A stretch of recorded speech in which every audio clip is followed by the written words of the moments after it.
Siang Mbak Dina, terima kasih atas kata sambutan yang sudah diberikan. Kembali lagi bersama kami Lembaga Pelatihan Kerja Modern Arsitektur dan Teknologi. Di hari ini webinar kita sedikit berbeda dengan webinar sebelumnya yang sebelumnya arsitek plus BIM, kemudian desain metode. Nah, kali ini webinar kita membahas tentang template rapid ya, pengenalan template rapid yang nantinya akan dibawakan oleh Pak Tony. Nah, kepada teman-teman alumni yang melihat di sini mungkin bisa menjadikan nantinya referensi bagi kalian untuk mendesain dengan template yang baru ini. Nah, bagaimanakah template yang baru itu nanti? Nanti akan dijelaskan oleh Pak Tony di sesi acara puncak nanti. Nah, perkenalkan saya Denny yang akan memandu acara kita sampai dengan selesai. Sebelumnya saya mau mengucapkan selamat atas eh, berdirinya Kampus Institut Modern Arsitektur dan Teknologi yang saat ini sudah membuka untuk registrasi calon mahasiswa. Nah, untuk mempersingkat waktu, langsung saja saya untuk mengundang Pak Tony. Kepada Pak Tony, boleh dipersilakan untuk memasuki Zoom-nya, Pak. Ya, selamat siang, Den. Iya, siang Pak Tony. Nah, Ya, Pak siang. Tony, Pak Tony ini sebelumnya sudah ini ya Pak ya, sudah beberapa menemukan metode desain ya Pak ya, dengan 4 pilar ya Pak ya. 4 pilar itu berkonsep, berkarakter, berdimensi, dan berfilosofi ya Pak ya. Nah, untuk itu ya Pak ya, untuk template rapid ini ada atau tidak ya Pak ya pengaruhnya dengan konsep-konsep tersebut Pak? Kalau selama ini kan saya lebih mendesain itu lebih ke 4 pilar tersebut. Sejauh ini sih saya membangun template ini juga berdasarkan 4 pilar itu sih sebenarnya. Salah satunya yang kita bilang berdimensi ya. Di template saya ini bisa dipakai oleh multidisiplin. Jadi berdimensinya itu sampai ke multidisiplin struktur, MEP, landscape, interior design, konsultan HVAC, konsultan arsitek, dan sebagainya itu udah berdimensi. Terus berkarakter. Berkarakter yang saya bangun ini adalah tampilan ya. Tampilan yang saya bangun ini lebih ambil ke karakter-karakter arsitektur, di mana di kopnya segala macam font tulisannya juga saya udah kembangin supaya bisa diterima oleh konsultan yang lain. Terus yang saya bilang berkonsep itu kan problem solving ya, bagaimana template ini menyelesaikan masalah para arsitek. Jadi arsitek ini banyak sekali habis waktu mengerjakan hal-hal yang harusnya bisa dijadikan template. Jadi selama ini para arsitek itu sering sekali membuat hal yang sudah harusnya bisa dikerjakan oleh komputer, nggak perlu lagi kita. Jadi kita sebagai arsitek harusnya lebih fokus kepada konsep. Jadi konsep yang saya maksud di sini mungkin lebih kepada analisa, problem solving, terus design approach-nya dan sebagainya. Jadi waktu kita itu lebih efisien. Jadi konsep yang saya taruhkan di template ini ya menyelesaikan masalah arsitek.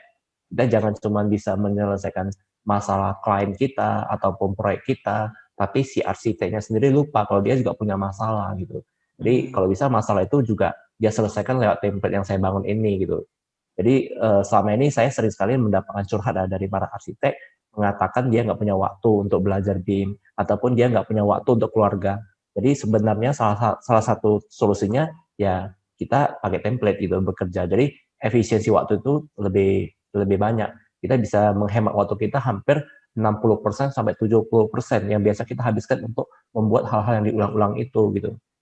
Jadi kalau yang namanya berfilosofi ya tadi kan 4 pilar ya. Pilar terakhir itu filosofi. Bagaimana filosofi yang saya ingin bangun di template saya ini adalah peran arsitek itu jangan dijadikan seperti drafter. Jadi drafter itu biarkanlah komputer yang mengerjakan gitu.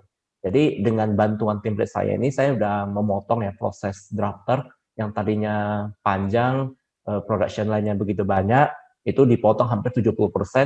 Jadi dunia arsitek itu kembali normal gitu. Kita jadi punya waktu untuk mengembangkan ide konsep, bisnis approach yang baru, habis itu punya relasi bisnis yang baru, bahkan kita punya waktu dalam 1 bulan itu multidisiplin, kita bisa cross bisnis gitu, arti kata.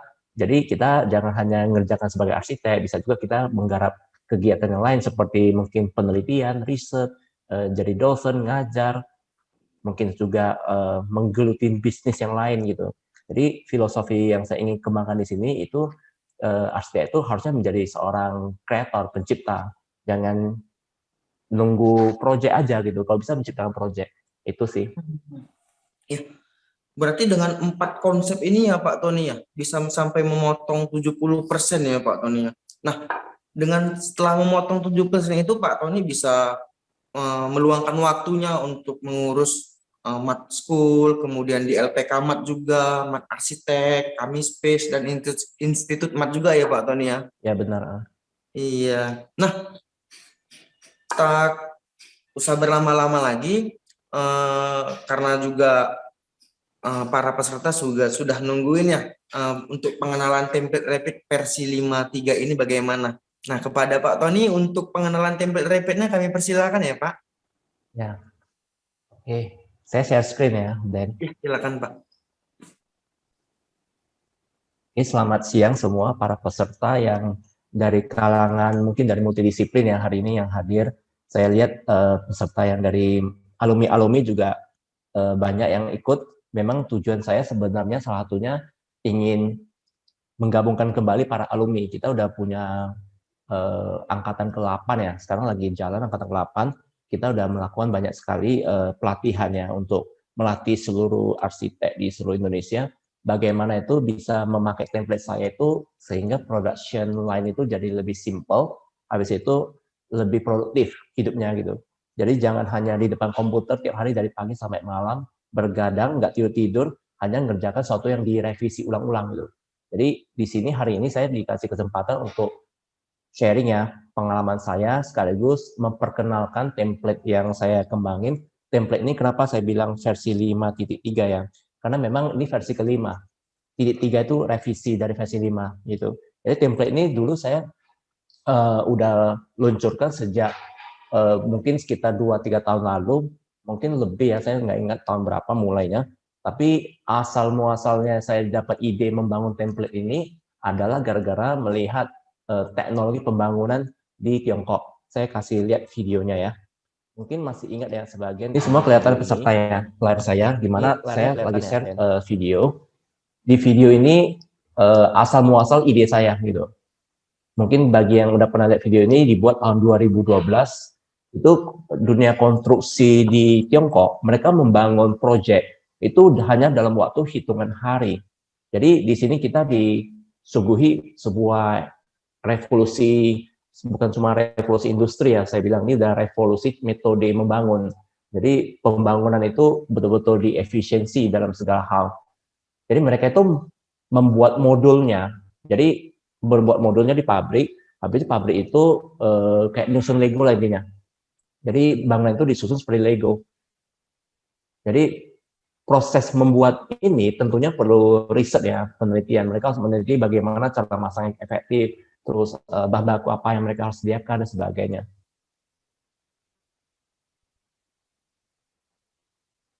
Jadi dari sini saya dapat inspirasi bagaimana kalau dunia kita sebagai arsitek juga bisa melakukan hal yang sama ya. Ini kan dunia konstruksi ya, kan berhubungan dengan arsitektur juga bangunan. Kalau mereka bisa, kenapa kita tidak bisa gitu? Habis itu saya pernah tulis hal seperti ini di WhatsApp ya atau di sosial media. Ada yang kayak menertawakan gitu, menertawakan bahwasanya ini nggak mungkin gitu loh. Bahwasanya kita proses desain itu pasti perlu kreativitas, perlu dan sebagainya lah gitu. Jadi dari sana saya merasa tertantang gitu. Jadi bagaimana saya cobalah membuat sebuah template yang bagaimana bisa membantu kita semua bersama itu bisa lebih efektif dan efisien dalam membangun sebuah proyek. Jadi proses membangun template itu mungkin juga faktor yang lain adalah faktor saya punya semacam hal-hal yang saya nggak suka itu nggak efektif, nggak efisien, habis waktu. Mungkin semua orang punya hal yang sama seperti saya, tapi kalau saya ini udah berlebih ya, boleh dibilang. Kenapa? Contohnya sepatu tuh saya nggak mau ada talinya. Jadi saya beli sepatu itu nggak pernah ada tali pinggang, saya nggak mau ada, cara masangnya itu susah gitu, kayaknya seperti itu. Bahkan saya nggak suka buka pintu sebenarnya, bahkan saya suka rumah itu nggak ada pintu. Bahkan bagi sebagian orang mungkin itu hal yang biasa ya gitu. Tapi kalau bagi saya itu hal yang ribet itu saya nggak mau gitu. Disitulah saya berpikir kenapa kita menyimpelkan aja semua hal gitu. Jadi kalau kita bisa membuat efektif, kenapa enggak gitu. Nah, disitulah muncul proses pembuatan template itu dari versi 1 sampai hari ini udah versi kelima, yang sekarang mungkin sudah diikutin atau dipakai oleh murid saya yang dari berbagai kalangan, yang dari angkatan 1 sampai angkatan sekian. Jadi disitulah saya ingin membuktikan kepada semua orang bahwasanya proses desain itu nggak mesti lama gitu. Karena sekarang zamannya serba cepat ya. Sekarang teknologi internet udah masuk ke 5G, bahkan negara luar sudah 6G. Habis itu teknologi kecepatan kereta api sudah masuk ke Hyperloop, itu udah bisa mencapai 1.200 km per jam. Itu udah sama cepat dengan pesawat jet. Terus pesawat-pesawat sekarang udah upgrade lagi, mereka udah pakai kecepatan hypersonic, lebih cepat dari suara. Sebentar lagi mungkin akan lebih cepat dari cahaya, atau sama cepat dengan cahaya. Itu yang lagi di riset. Habis itu teknologi mungkin bagi pebisnis trading ya, sekarang udah muncul sejenis trading yang hitungan detik gitu. Dulu kan kita trading itu lama ya prosesnya. Dari situ kenapa kita nggak memulai, aksesnya juga bisa cepat gitu. Jadi di situ saya memulai sebuah template yang kalian kenal hari ini, template sharing versi udah masuk versi 5. Ya, saya ini lagi share, ini adalah tampilan Revit ya.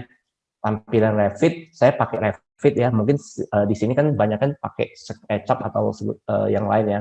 Tapi rekomend saya sudah bolehlah kalian berupgrade diri untuk memakai Revit supaya lebih efisien. Karena kenapa saya memilih Revit untuk membangun template-nya? Kenapa nggak software lain? Karena di antara berbagai multi software, saya merasakan manfaat dari Revit itu lebih ke bisa integrasi dan dia bisa membangun template sendiri gitu. Kalau software lain nggak bisa. Jadi ada beberapa yang betul-betul kaku gitu. Kalau Revit itu dia kasih kebebasan ke kita untuk membangun template. Dia seperti kita ibaratkan main Lego. Jadi Lego itu jangan lagi suruh kita membuat kepala sama badan sama kakinya sendiri. Kalau bisa kita udah datang paket Legonya, kita tinggal main gitu. Jadi nggak ada lagi habis waktu untuk membuat baru gitu. Nah, disitulah kelebihan Revit, di mana kita bisa bangun template sendiri. Jadi template ini saya bangun pakai Revit. Habis itu di sini sudah saya susun ya. Susunan ini juga mengakomodir pertanyaan tadi Denny tadi tentang berkonsep ya. Konsep itu kan arsitek kan jualannya konsep, bukan jualan gambar ya. Bagaimana kita menganalisa site, situasi angin, udara, view, pencahayaan dan sebagainya. Bagaimana kita memulai sebuah proses dengan sebagai arsitek gitu. Yaitu kalau di BIM itu biasa disebut LD 100. Bagi orang awam mungkin disebutnya pradesain ataupun presentation board gitu.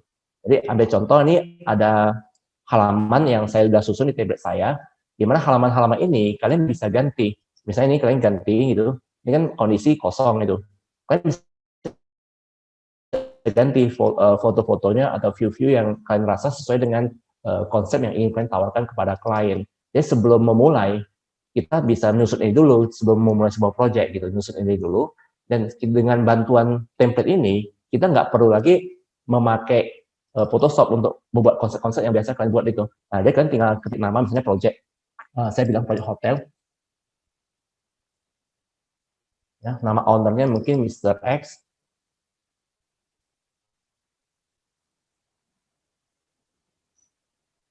Habis itu posisinya di Medan, tanggal pembuatan mungkin tanggal hari ini, tanggal 22.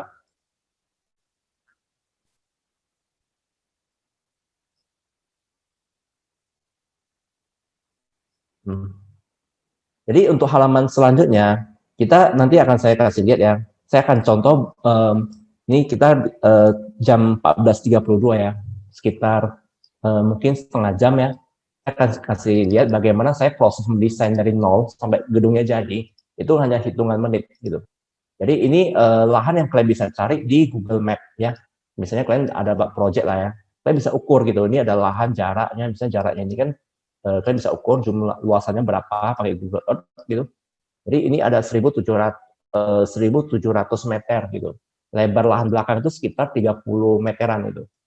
Ya, 30 meteran. Bagaimana lahan ini kita bisa kembangkan menjadi sebuah gedung yang tingginya 10 lantai. Jadi di template saya kan tinggal masukkan tadi gambar ya, tinggal masukkan susun ke dalam grid yang udah saya susun. Ini ada grid yang udah saya susun ya.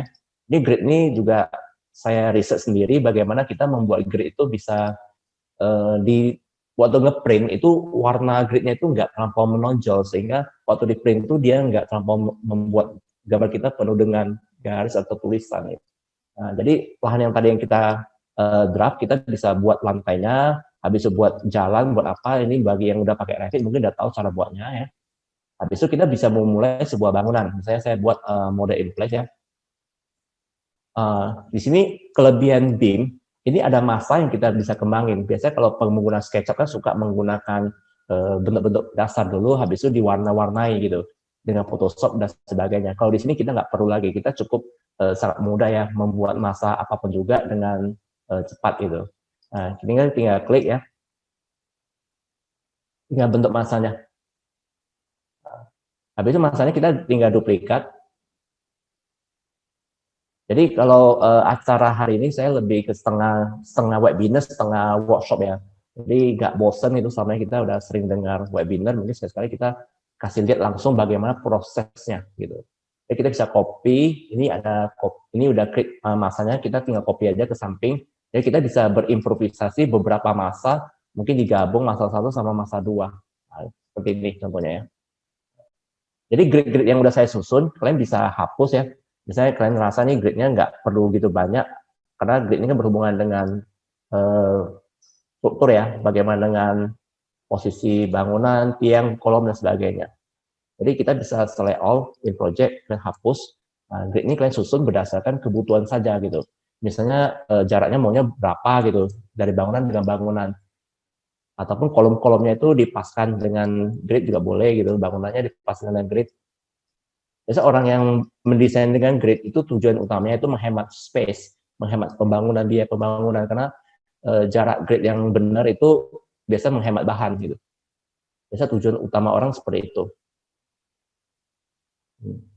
Untuk pengguna struktur, ini kan struktur kan biasa kita sebagai arsitek yang menentukan kolom tiang ya. Nah, kalian bisa, saya udah buat beberapa kolom besi WF, WF dan sebagainya, semua udah saya susun kian, kalian tinggal pakai gitu. Misalnya kalian mau bekerja dengan WF ya, ini Habim juga ada. Ya kalau misalnya mau kolom peta aja, kalian pilih aja kolom peta gitu. Nah, terus kalian tinggal klik-klik aja di grid ini, tiang-tiangnya misalnya. Ini salah satu template saya, kelebihannya warnanya langsung berubah ya. Begitu kita klik, dia langsung muncul warna merah. Kalau versi sebelumnya mungkin ini belum ada ya. Saya ambil contoh seperti ini. Jadi pertemuan antara grid kita masih kasihkan kolom.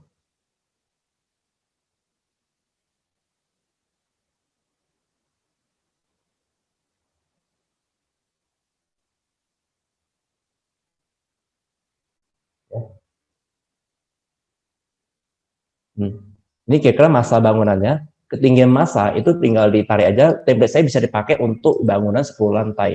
Jadi kalian bisa anggap saja satu bangunan lebih rendah, satu lebih tinggi. Terus ini bangunan ini kita bisa konekkan sampai ke lantai 10. Kita pilih level lantainya sampai lantai 10. Lantai 10 sampai sini. Ini mungkin sampai lantai 5 aja. Jadi sudah saya susun levelnya sampai lantai 10.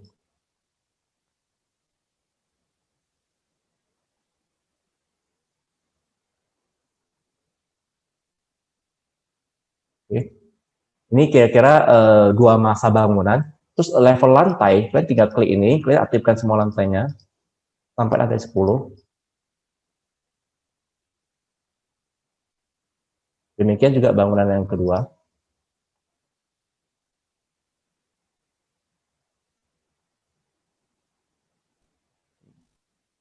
Begitu ini udah jadi 2 masa gitu, kalian bisa melihat kelebihan template saya di sebelah sheet ya. Sheet ini ada cover yang tadi udah saya kasih lihat, cover. Di sini kalau kalian ganti judulnya segala macam dia akan berganti sampai ke bawah. Terus di sini ada namanya conceptual cover. Di sini ada confidence notif, solar study langsung keluar. Kita bisa analisa tanggal, jam ya, matahari. Kita posisi misalnya tanggal berapa? Misalnya tanggal hari ini 22 bulan 7 tahun 2021. Jadi betul-betul sebagai arsitek kan tugas kita menganalisa ya. Nah, dari sini kita udah bisa melihat ya. bangunan yang atas itu saya sengaja buat lebih tinggi misalnya, itu menghindari barat. Barat kita kan bisa menghalangi. Jadi sini saya bisa pakai jadikan rooftop dan sebagainya. Contoh itu yang bisa kita lakukan. Jadi ini betul-betul kita bisa menganalisa secara real time. Jadi posisinya kalian tinggal ganti aja, misalnya posisi kan ini kan di Medan ya. Ini bisa diganti posisinya, tinggal diatur nanti. Mataharinya mau di arah tanggal berapa, jam berapa, itu juga bisa diatur. Terus masa transformasi, ini kalian boleh kembangkan menjadi sebuah transformasi massal. Saya kan kasih lihat nanti beberapa contoh yang sudah dikerjakan oleh murid. Joining diagram, ini juga kalian tinggal susun ya, area mana yang mau kalian warnain itu, misalnya annotate, ini warna tertentu, mungkin warnanya berbeda, menandakan zona itu berbeda fungsinya. Contohnya gedung ini berbeda gitu. Ini ada green cemara dan sebagainya. Nah, kalian tinggal warnai gitu. Terus ini ada beberapa warna lain udah saya sediakan ya yang bisa kalian pakai.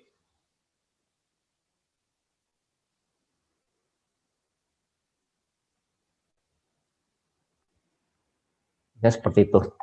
Terus sirkulasi diagram ini juga udah saya sediakan ya, semacam simbol-simbol yang biasa kalian buat di Photoshop ataupun pakai SketchUp ya. Jadi kita bisa pakai ini untuk diperbesar, misalnya ini adalah sirkulasi utama misalnya. Nah, kalian bisa edit ya, dan blok ini skalanya, dibesarin skalanya ya, seperti ini. Putar.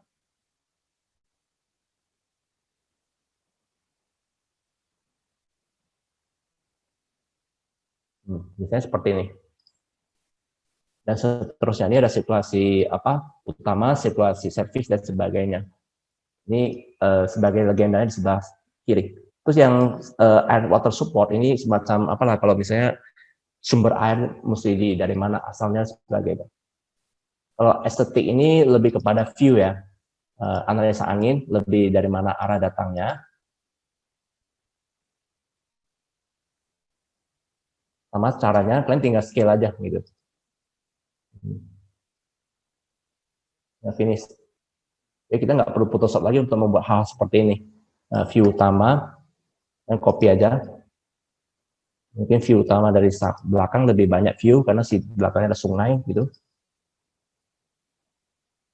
And scale.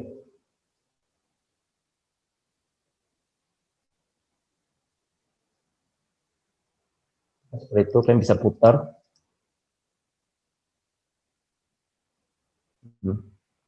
Ya seperti itu. Kalau development fakta, ini biasa saya pakai untuk semacam fungsi ya. Misalnya area ini bakal dijadikan fungsinya apa, kalian bisa ganti warnanya ya, warna-warna. Jadi misalnya warnanya jadi warna yang berbeda dan sebagainya. Jadi berbagai bangunan itu warna berbeda, setiap lantai beda-beda warna juga kalian bisa buat analisa seperti itu. Jadi kalau bicara budget itu kan bicara pembangunan ya. Nah di sini langsung di template saya yang terbaru langsung ada muncul angka-angka ini. Luasan lantai langsung keluar sendiri, totalnya 2.600 meter luas bangunan ini. Kalian tinggal masukkan kira-kira untuk hotel bintang 3 ya, kita masukkan 6 juta per meter untuk pembangunan. Dan tinggal masukkan aja, ini udah saya buat formula.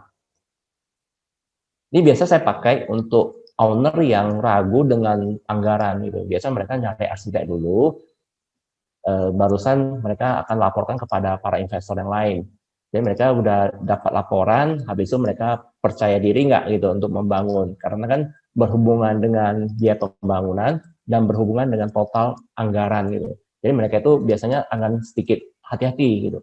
Sering sekali owner cari arsitek, habis itu karena nggak tahu menghitung, si arsitek nggak tahu menghitung, ujungnya nggak jadi, proyeknya jadi kesannya seperti memberi harapan palsu kepada si arsitek.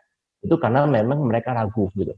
Jadi total pembangunannya itu tadinya 2.000 meter kalikan 6 juta per meter, totalnya 15 M total pembangunannya. Nah, kira-kira seperti itu logika pembangunan kasar ya, kita belum bicara detail. Biasa angka luasan ini saya masukkan ke dalam rumus. Saya udah buat rumus yang pakai Excel ya.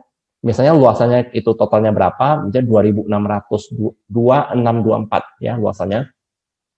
Nah, luasannya saya berganti di sini 2.624 terus anggaran pembangunannya sekitar 6 juta ya.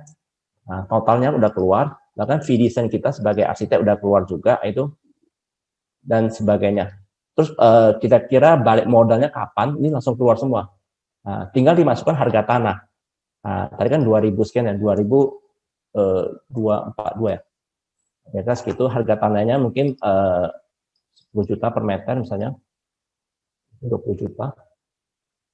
Nah, ini bisa udah kelihatan kapan dia balik modal. Jadi total kesimpulannya bisa langsung keluar itu, luasan bangunan, luasan kamar yang bisa kita dapat ya 100, mungkin ini bisa dapat kapasitas 100 kamar ya. Ini bisa ada kesimpulan ya. Nah, dari sini total investasinya berapa, omset kotornya berapa, penyusunan bangunannya berapa, pengeluaran per bulannya berapa, berdasarkan ini kan 72 juta kan nggak logis ya. Ini tinggal dianalisa aja sama owner, pengeluaran mereka itu setiap bulan itu berapa untuk bangun hotel gitu, itu operasional hotel. Ya kan, kos gedung kan ada tuh, bagi manajer berapa gajinya, sebagainya. Ini bisa dimasukkan, angkanya itu mungkin akan mencapai ratusan juta, bukan 70 juta aja per bulan. Jadi, nah, di situ dapatlah kesimpulan biaya pengeluaran, biaya pembangunan, terus di profitnya berapa per bulan. Nah, di situ baru ketahuan tuh bisnisnya itu bakal balik modalnya berapa lama. Ini 1,6 tahun. Ini agak sedikit nggak masuk akal. Biasanya sekitar 10 tahun kalau gedung. Nah, itu pasti ada kesalahan nih. Mungkin kesalahan di pemasukan terlalu besar. Habis itu jumlah kamarnya itu nggak mungkin bisa mencapai 100, mungkin hanya bisa, ini jumlah kapasitas untuk restorannya hanya bisa 100 gitu-gitu. Nah, itu akan mempengaruhi jumlah dari omset. Misalnya jumlah kamarnya 100, saya buat 50 aja, otomatis yang terjadi adalah baik modalnya akan jadi lama. Nah, ini yang saya bilang menjadi seorang archipreneur, menciptakan project. Mungkin murid-murid saya udah tahu ya apa yang saya ajarin di LPK Med. Ini salah satunya yang kita akan pelajarin. Jadi dengan bantuan template kita bisa menganalisa sangat cepat kebutuhan owner itu, mereka keraguan mereka itu kapan balik modal, setelah balik modal dapat berapa, terus berapa biaya operasional misalnya, habis itu berapa total investasi saya, terus berapa biaya pembangunan, nah gitu-gitu. Jadi ini hal-hal yang nggak bisa dijawab oleh arsitek kalau nggak belajar tentang business plan. Jadi di sini biasa saya akan melakukan ini dengan template saya gitu kepada klien saya maupun murid-murid yang udah saya ajarin gitu. Di sini kita bisa menyelesaikan masalah-masalah itu. Jadi saya bisa kasih lihat, kalau di sini kalian bisa nyusun mood board ya. Jadi kalau kita kasih lihat contoh yang udah dikerjakan oleh murid, ini dengan hanya bantuan template tanpa Photoshop sama sekali, ini kita bisa buat susun seperti ini ya. Analisa mataharinya yang dibuat, ini conceptual plan-nya, bentuk-bentuk masanya, transformasi bentuknya.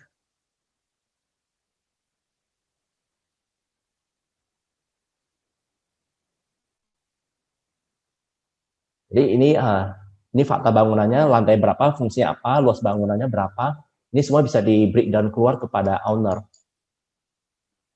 Nah, kita bisa buat mood board seperti ini, dia membuat hotel memang difungsikan untuk artis ya, si Radia Dika.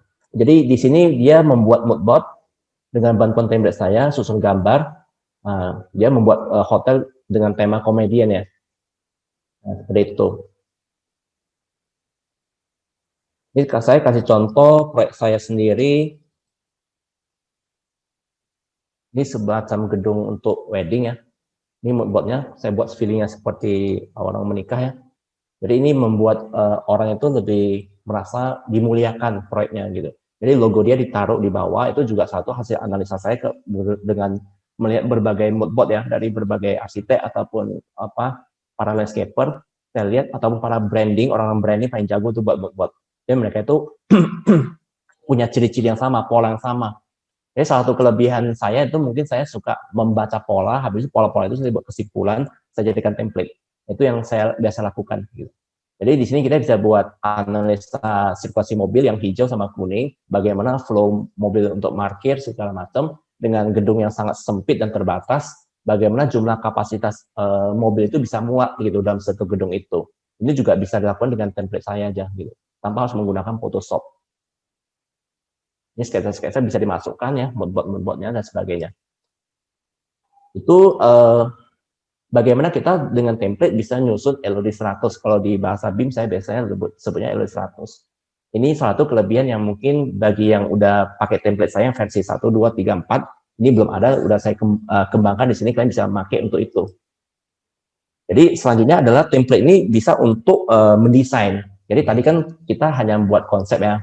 Bagaimana melanjutkan. Jadi apa yang biasa saya lakukan adalah bagaimana proses mendesain itu jangan berpindah software gitu. Sering sekali kan kita habis desain pindah ke AutoCAD ataupun pindah ke SketchUp, pindah ke 3D Max untuk di-render ataupun pindah ke Lumion untuk dikasih lighting, material dan sebagainya buat video. Kalau di sini kita nggak berpindah-pindah software, itu satu kesukaan saya gitu. Jadi template ini berkembang terus ya, terus berkembang, bahkan kita akan integrasi dengan animasi. Jadi dari proses membuat Illustrator yang seperti yang sudah saya jelaskan di awal, sampai file ini diserahkan ke owner, itu nggak berganti-ganti software. Itu yang mau saya tekankan di sini. Ini kalau kita arsitek kan biasa disebut desain yang berkelanjutan, sustainable design. Kita sering bicara ini kepada klien kita, kepada developer, kepada siapapun juga, bahkan sebagai dosen sering ngajarin murid. Tapi pernah nggak berpikiran metode ini diterapkan ke diri kita sendiri? Bagaimana kita mendesain sebuah proyek itu juga berkelanjutan, jangan berpindah-pindah software gitu. Itu yang sering lupa kita lakukan gitu. Makanya saya sering disebut sebagai dokternya para arsitek gitu, karena saya sering jangan cuma komplainnya curhat sama arsitek, tapi nggak kasih solusi. Kalau bisa kita sama-sama bareng. Ya hari ini saya coba memberikan solusi kepada rekan-rekan arsitek ataupun siapapun yang sekarang ikut webinar ini untuk cobalah kita sekali-sekali itu berpikir kita juga punya masalah, kita selesaikan masalah kita sebagai arsitek. Jadi untuk melanjutkan ini ke proses desain itu kita nggak berpindah software lagi, kita cukup pakai software ini. Saya udah sediakan template ini kan bukan cuma untuk buat masa ya. Di sini juga ada banyak sekali hal yang bisa kita lakukan di template ini. Contohnya wall ya. Saya sudah menyediakan banyak sekali jenis-jenis wall yang sering kita pakai gitu. Contohnya, ini ada beberapa ACP, curtain wall. Kita bilang curtain wall aja deh, biar lebih gampang. Nah, ini curtain wall yang ukurannya sekian, sekian, dan sekian. Gitu. Kita tinggal klik ini, tinggal klik dinding ini. Nah, dia langsung menjadi kaca. Klik ini aja. Dia langsung jadi kaca. Ini mungkin jadi dinding biasa ya, kita klik yang dinding. Wall yang 15 cm.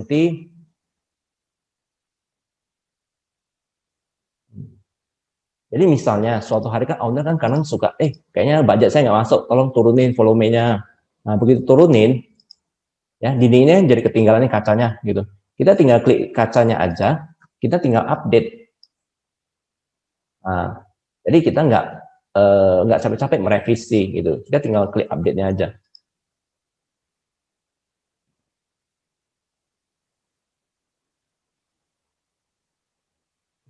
Begitu udah kita update ya, otomatis seluruh volume yang tadinya harganya pembangunan berapa M, itu akan langsung downgrade gitu. Kita bisa lihat di halaman financial planning budget ya. Ini masih budget nih. Jadi 12 M langsung turun. Dan jumlah lantainya juga langsung turun, jadi level 7 aja gitu. Nah, itu satu kelebihan dari template ini. Jadi kita semua udah integrasi.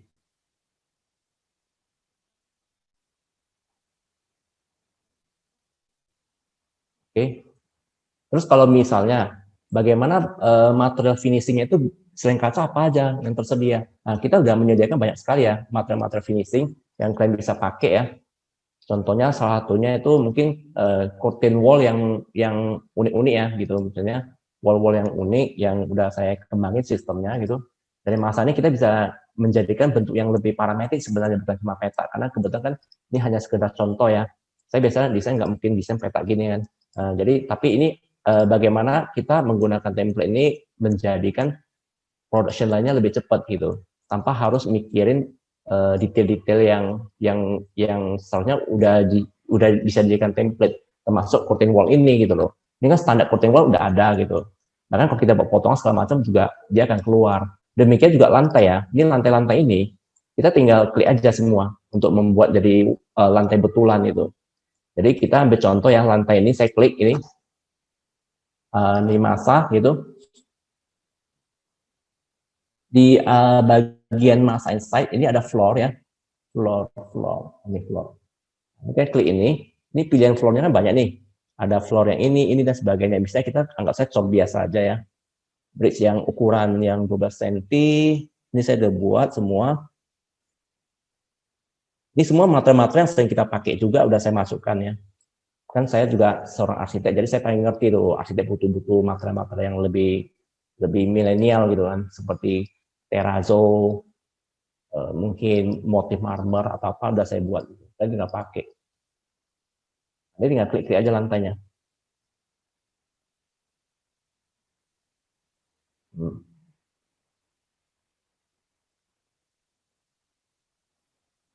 Nah, kira-kira seperti itu.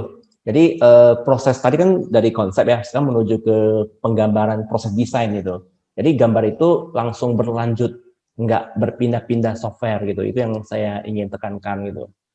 Terus bentuk-bentuk yang agak unik ya, mungkin yang sedikit parametrik ya, itu bisa juga kita lakukan di sini. Jadi nggak usah khawatir gitu. Jadi para arsitek yang suka bentuk-bentuk yang lebih modern ya, terutama generasi milenial, nah, kalian bisa pakai template ini untuk membentuk hal-hal yang lebih modern juga. Kita tinggal pilih aja. Ini banyak sekali bentuk yang udah saya buat. Ini ada beberapa panel-panel yang kalian bisa kembangin, 3 ya.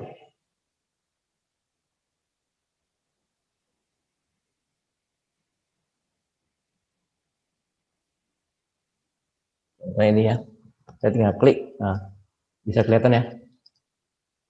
Ini langsung menjadi panel yang unik gitu. Jadi dia seperti itu gitu. Ini bukan cuma sampai level itu aja ya. Untuk ACP juga aluminium komposit ya. Kita kalau mau modeling dengan software lain tanpa template kan kita modeling salah satu ya. ACP-nya, rosternya juga sama. Kalau di sini enggak, kita cukup main klik aja semua. Di sini kita udah sediakan semua panel-panel kayak ACP yang sering kalian pakai juga tinggal klik aja. Ini ada curtain system. Nah, ini ada ACP ya. Dia klik system. Nah, dia langsung jadi panel ACP. Ya kan seperti itu. Bahkan rangka-rangka panel ACP-nya tinggal klik aja semua udah jadi gitu. Karena ini udah ada standarnya gitu. Nutnya berapa, ini udah langsung terbentuk nutnya. Nut silikonnya itu. Nah, dia udah terbentuk sekian. Jaraknya tinggal ganti aja, tinggal misalnya kalian nggak suka dengan jarak ini kan, ini jarak yang hemat bahan ya. Kalau kalian nggak mau hemat bahan ya kalian buat aja jarak sendiri mau berapa gitu. Itu bisa diatur gitu. Semua udah dibuat jadi panel, udah jadikan template gitu. Demikian juga dinding-dinding kecil ya, mungkin yang kalian ingin mungkin kembangin ya, misalnya roster gitu. Kan kita negara Indonesia suka pakai roster-roster yang unik-unik ya. Nah, misalnya dinding depan ini ada rosternya, kita tinggal klik. Jadi ini juga bisa membantu ya UMKM ya memproduksi roster, batu bata. Jadi roster-roster mereka itu bisa dipakai oleh arsitek gitu, tanpa mereka capek-capek mikirin detail-detailnya gimana gitu. Jadi para pengrajin roster ataupun bata-bata yang unik-unik ya, kalian bisa ajukan ke saya juga sih gitu. Yang kalian buat itu model seperti apa, saya masukkan ke template, dan template ini disebar ke seluruh Indonesia, otomatis kan seluruh arsitek bisa pakai produk yang kalian produksi gitu. Nah, ini kayak contoh roster gitu. Terus misalnya bata ya, wall, ini ada bata, bridge. Nah, bridge yang bridge pattern 1 misalnya, saya tinggal klik. Nah, langsung jadi bata-batanya. Ini satu kelebihan template yang saya buat. Jadi biasanya kalau proses desain ini kan kita maunya presentasi kepada kliennya. Nah, bagaimana proses presentasi itu bisa dilakukan dengan template juga gitu loh. Itu yang kita nggak perlu lagi berpindah-pindah mood segala macam dan sebagainya gitu. Ini juga bisa saya lakukan ya di template ini. Saya ada mungkin bagi yang udah tahu ya pakai Enscape sekarang teknologi terbaru. Kenapa saya suka pakai Enscape? Ya salah satu contohnya karena kita bisa membangun preset sendiri. Jadi kita nggak tergantung sama preset yang orang lain gitu. Jadi saya bisa bangun preset sendiri, saya bisa sebar preset saya. Jadi tim saya bisa memakai preset saya dengan sangat cepat gitu. Ini sampai contoh beberapa pohon saya untuk vegetasinya saya klik beberapa dulu, ya kasih ada gambaran.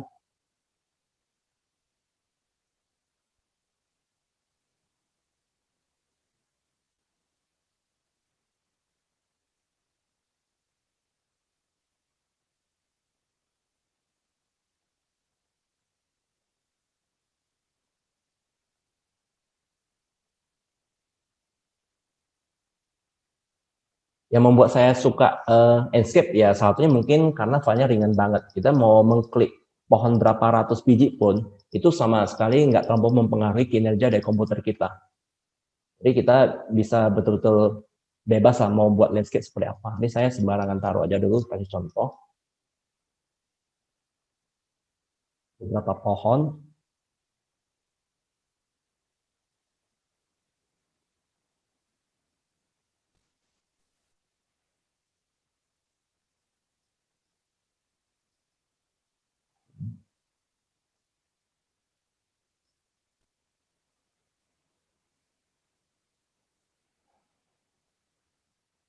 Oke, yang seperti saya bilang ya, kita bekerja secara template ya, kita juga bekerja secara preset gitu. Jadi preset yang saya bangun ini ambil contoh seperti ini ya.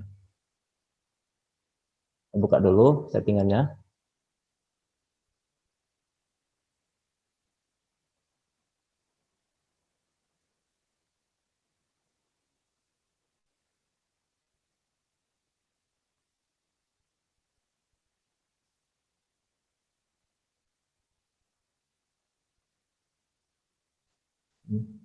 Ini preset seperti ini saya biasa mengembangkan beberapa alternatif preset ya tim saya bisa pakai. Saya tinggal klik aja langsung moodnya berganti gitu. Tembok preset misalnya clear size 1. Nah, bisa kelihatan ya perubahan moodnya langsung jadi gitu.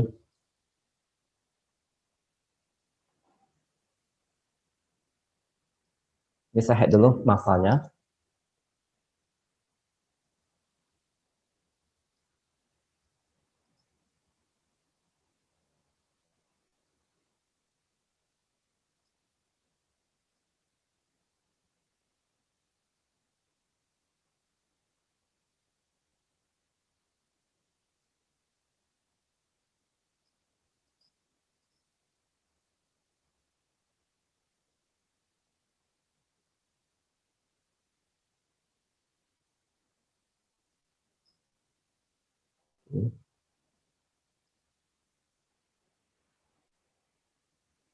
Hmm.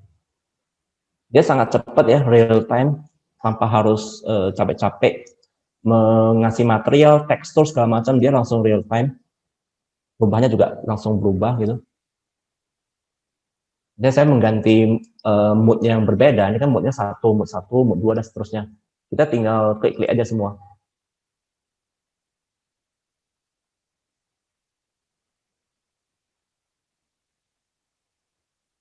Tarik keluar dulu ininya. Saya coba ganti ke preset yang lain, preset Clear Sky 2.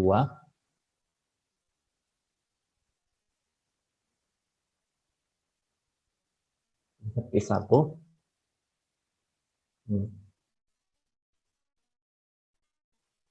Udah kelihatan ya. Semuanya tinggal main klik aja gitu. Saya mau moodnya seperti apa, tinggal ubah sebentar aja gitu, udah hitungan detik. Saya nggak perlu setting-setting apapun juga lagi. Dan baik material, lighting, semua integrasi gitu. Ini bagi yang belum tahu Enscape itu kelebihannya apa ya.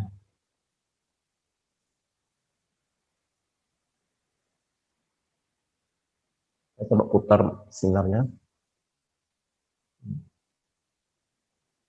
Oke, biasanya kalau arsitek kan butuh lighting ya, pencahayaan segala macam itu. Bagaimana dengan pencahayaannya? Nah, ini bagi para desainer lighting kan tadi kan bicara multidisiplin ya. Di sini juga saya udah sediakan template saya itu udah ada sistem lighting. Di sini bagian lighting ya.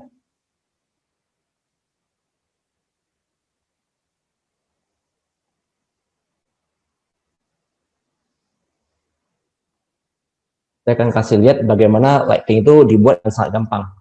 Ini contohnya lightingnya ini saya tinggal klik bisa di sini. Dia semua main klik aja. Jadi begitu saya klik itu semua lightingnya keluar sendiri cahayanya ya.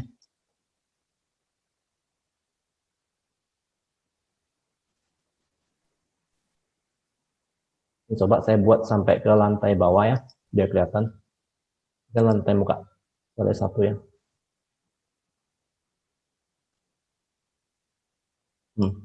Biar kelihatan ya. Nah, contohnya lightingnya seperti ini. Untuk wattnya, kapasitas yang lain yang biasa dibutuhkan oleh konsultan MLP untuk menghitung daya segala macam, itu semua udah ada gitu di Revit. Jadi semuanya udah integrasi. Kita bisa lihat di sekarang biasanya kalau udah habis pakai beberapa produk seperti lighting, HPAC dan sebagainya, itu kan kita udah berbicara gambar kerja di situ ya. Kita udah integrasi multidisiplin. Semua kita integrasinya pakai apa? Kita pakai Dropbox gitu. Satu, terus bagi yang butuh family, kalian bisa cari di bimkami.com. Ini juga ekosistem kami ya, ekosistem yang udah saya bangun. Nah, di sini kalian bisa download semua file-file BIM yang udah ada gitu. Misalnya contohnya berapa file BIM-nya ini misalnya wastafel, kran, ini tinggal dipakai aja, tinggal download aja family-nya. Dengan download, dia integrasi dengan Dropbox saya gitu.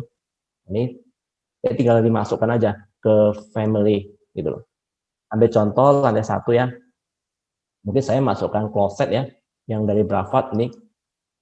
Ini ada floor drain dan segala macam ini bagi konsultan MLP, ya, sanitary, sink dan segala macam di template saya udah tersedia semua gitu. Contoh closet.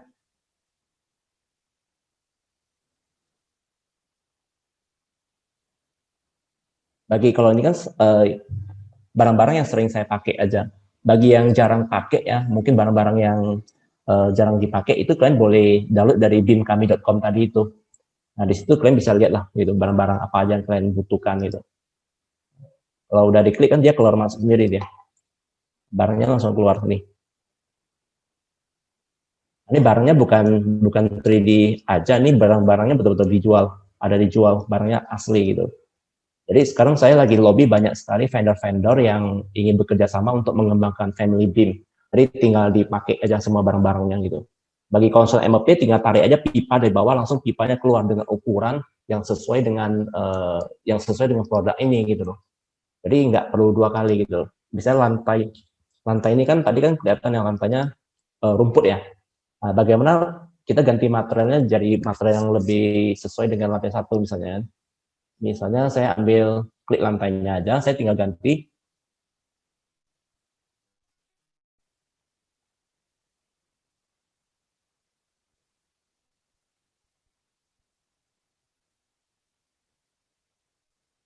Ini saya sudah sediakan berbagai lantai, misalnya marmer ya. Marmer Bianco Sorto. Ya, klik aja, lantai langsung berganti jadi marmer. Kelihatannya lantainya marmer, kilatan-kilatannya semua udah saya atur kian, dan tinggal pakai. Gitu. Misalnya saya ganti jadi wood ya, dek. Saya kerja DECK, bisa dek 1, yang klik, lantainya jadi kayu.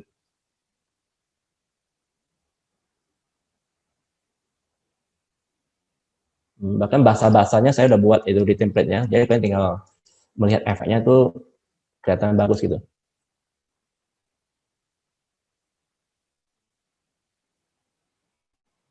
Dan proses render ya, bagi mungkin pasti ada bertanya ini proses render cepat nggak? Kalau yang udah tahu Enscape itu sangat tahu lah gitu bagaimana kecepatan Enscape itu sangat luar biasa ya di proses render ya. Kita nggak perlu habis waktu untuk nunggu render gitu. Jadi kenapa saya waktu di video awal itu ada bilang ya, kita sebagai arsitek itu kalau bisa fokus kepada buat konsep, habis itu fokus kepada jadi architecture gitu. Karena kita proses-proses yang seharusnya nggak memakan waktu jadi nggak makan waktu gitu. Karena tinggal klik-klik aja semua gitu. Berkat bantuan template maupun preset yang udah saya kembangin. Nah, proses render juga hanya hitungan detik, 1-2 detik udah siap gitu. Demikian juga proses pembuatan animasi juga sangat gampang ya. Kita selama ini kan bingung ya pakai software-software, begitu banyak jenis software yang harus kita pakai untuk hanya membuat sesuatu yang harusnya nggak perlu lagi gitu habis waktu. Bisa saya tekan K, saya maju ke depan gitu, saya ingin buat view-nya seperti ini, tinggal di preview. Nah, saya tinggal render gitu. Proses pembuatan video juga hitungan detik aja. Saya taruh di download ya.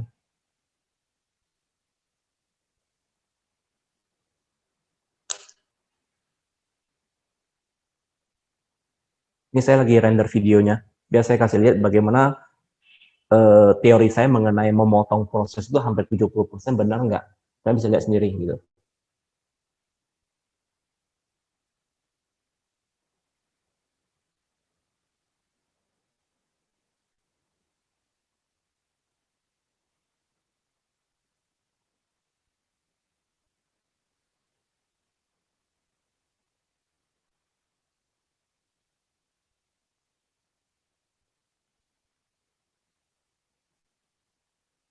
Biasanya setelah proses mendesain siap itu, saya kan biasanya kalau kita sebagai arsitek kan diwajibkan ya berkoordinasi sama orang struktur, sama orang MP, orang landscape, orang interior dan sebagainya gitu.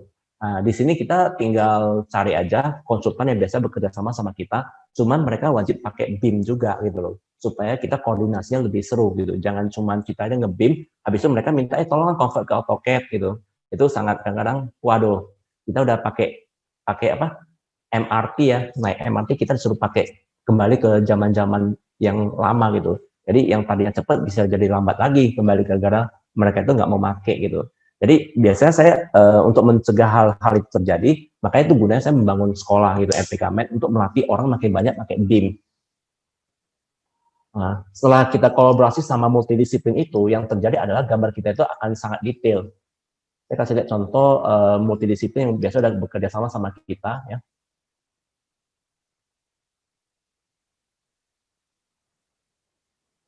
Ini ada beberapa project yang bisa saya kasih lihat.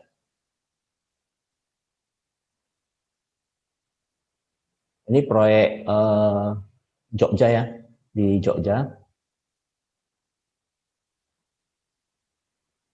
Ini setelah jadi, kita sebagai arsitek hanya fokus ke arsitektur, yang pipa-pipa ini, plumbing, lighting, itu dikerjakan oleh konsultan MOP. Nah, mereka juga pakai BIM. Jadi kita nggak perlu meeting, jumpa, tatap muka, mereka langsung integrasi dengan file kita. Jadi kita tinggal manage file kita linkkan dengan file mereka, mereka linkkan dengan file kita. Itu, nah, ini kayak ini ya, landscape, MOP, struktur. Ya masing-masing juga pakai BIM, kita tinggal link sini. Ya apapun yang kita ganti di gambar arsitektur, mereka juga mendapatkan gambar yang perubahan tersebut gitu.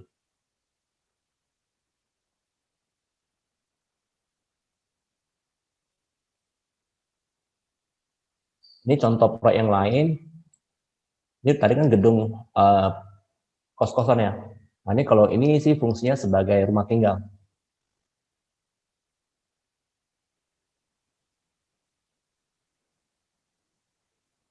Kita lihat ya, semua barang-barang dari konsultan MOP kelihatan semua di sini. Dari pipanya, ya, elbow-elbownya, air panas, air dingin, sanitari, bahkan dari konsultan HVAC juga kelihatan ya, AC-AC mereka, barang-barang dari konsultan HVAC, itu langsung kelihatan semua. Ini kalau kita ingin lihat arsitekturnya, ini sering sekali kalau kita nggak multidisiplin ya, kita kalau pakai software lama sering sekali masalah plafon ya. Plafon kita itu kurang space untuk barang-barang mereka. Contohnya ini plafon kita sampai sini, barang-barang mereka kan banyak ini, hanya banyak sekali ya barang-barang mereka yang mau kita taruh di dalam satu plafon gitu. Jadi bagaimana barang itu bisa masuk gitu. Demikian juga konsultan yang berhubungan dengan interior design ya. Para interior design bisa integrasi dengan file kita. Mereka akan memodeling apapun juga itu barang-barang di interior design itu sesuai gitu loh barangnya. Barangnya memang ada, habis itu ukurannya bisa masuk dengan ruangan kita. Ini contohnya. Jadi satu file itu semua integrasi. Jadi untuk supaya bisa integrasi dengan lancar tanpa miskomunikasi, saling nyalakan, saling nunggu gitu loh, kita biasa bekerja dengan cloud. Nah, ini namanya cloud. Kita pakai Dropbox aja gitu. Di semua project kita tinggal share ke multidisiplin. Jadi share di sini kita bisa klik alamat email mereka ya, tim kita yang mau kita bagikan project ini. Nah, jadi semua multidisiplin akan integrasi dengan project ini gitu. Materialnya, video, Revit-nya, jadi file STR, MOP, interior, landscape dan sebagainya itu masing-masing bekerja di bidang masing-masing. Nah, jadi bagaimana kita punya tim yang seperti ini? Sebenarnya saya juga kan saya bilang tadi kita nih arsiteknya para arsitek gitu, dokternya para arsitek. Jadi asal muasalnya itu saya kepingin multidisiplin ini betul-betul bisa jalan di dunia saya gitu loh. Karena kan oke lah saya berubah, yang lain mau berubah nggak? Kan kebanyakan nggak kan, harus saling menunggu gitu, nunggu mereka berubah kan lama. Mendingan saya ciptakan sendiri ekosistem. Biasanya proyek dari mulai sampai proyeknya selesai itu production line-nya kira-kira seperti inilah. Kita melibatkan owner, ada feng shui, ada arsitek, ada orang struktur, ada orang MEP, ada orang interior designer, ada landscaper, ada QS, ada MK, ada kontraktor, terus ada juga supplier. Ini multidisiplin yang akan dilibatkan di proyek, baik itu proyek kecil maupun besar, mereka pasti akan terlibat. Cuma mereka tampil atau nggak tampil aja gitu loh.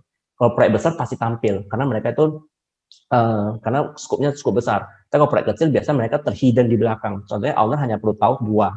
Jadi mereka owner itu biasa tahunya hanya arsitek sama kontraktor. Jadi kontraktor itu di belakangnya udah ada supplier, udah ada MK, udah ada QS sebagai gitu. Di belakang arsitek udah ada orang struktur, MEP, interior. Tapi kalau biasa proyek besar mereka ditampilkan semua gitu. Biasanya kalau proyek kecil itu mereka terhidden di antara arsitek maupun di kontraktor itu. Jadi untuk supaya mereka nggak salah komunikasi, biasanya kita membangun satu tempat co-working space untuk multidisiplin ini bisa koordinasi. Habis itu kita butuh sumber daya manusia baru ya, untuk supaya mereka itu terus terregenerasi gitu loh. Teknologi ini kan teknologi baru ya, kita perlu orang baru yang bisa belajar, karena generasi yang agak sedikit berumur biasanya agak sulit ya menerima ilmu-ilmu baru. Terus kita butuh venture capital, yaitu investor-investor. Ini mungkin belum terasa ya. Dulu kalau saya bilang ekosistem, mungkin di masa itu, di zaman sebelum Gojek, banyak arsitek bingung, saya kok bicara biologi gitu. Tapi sekarang kalau bicara ekosistem, mereka udah ngerti gitu. Nah, sekarang saya kalau bicara venture capital, mungkin kalian akan bingung, apa butuhnya arsitek butuh investor gitu. Nah, nanti kira-kira 5-6 tahun ke depan, kalian akan ngerti apa yang saya maksud. Kenapa kita arsitek butuh investor gitu. Terus aplikasi cloud management. Habis kita butuh financial teknologi, kita butuh BIM template itu. Jadi tahun 2026 saya membangun arsitek studio saya sendiri. Habis itu 2016 yang hari ini kita webinar kan itu membangun template. Jadi saya udah berapa tahun nih template ini jalan, makanya udah versi kelima sekarang kan. Habis itu tahun 2017 itu teman saya bangun EGBuild untuk mengurusin bagian supplier supaya nggak miskomunikasi.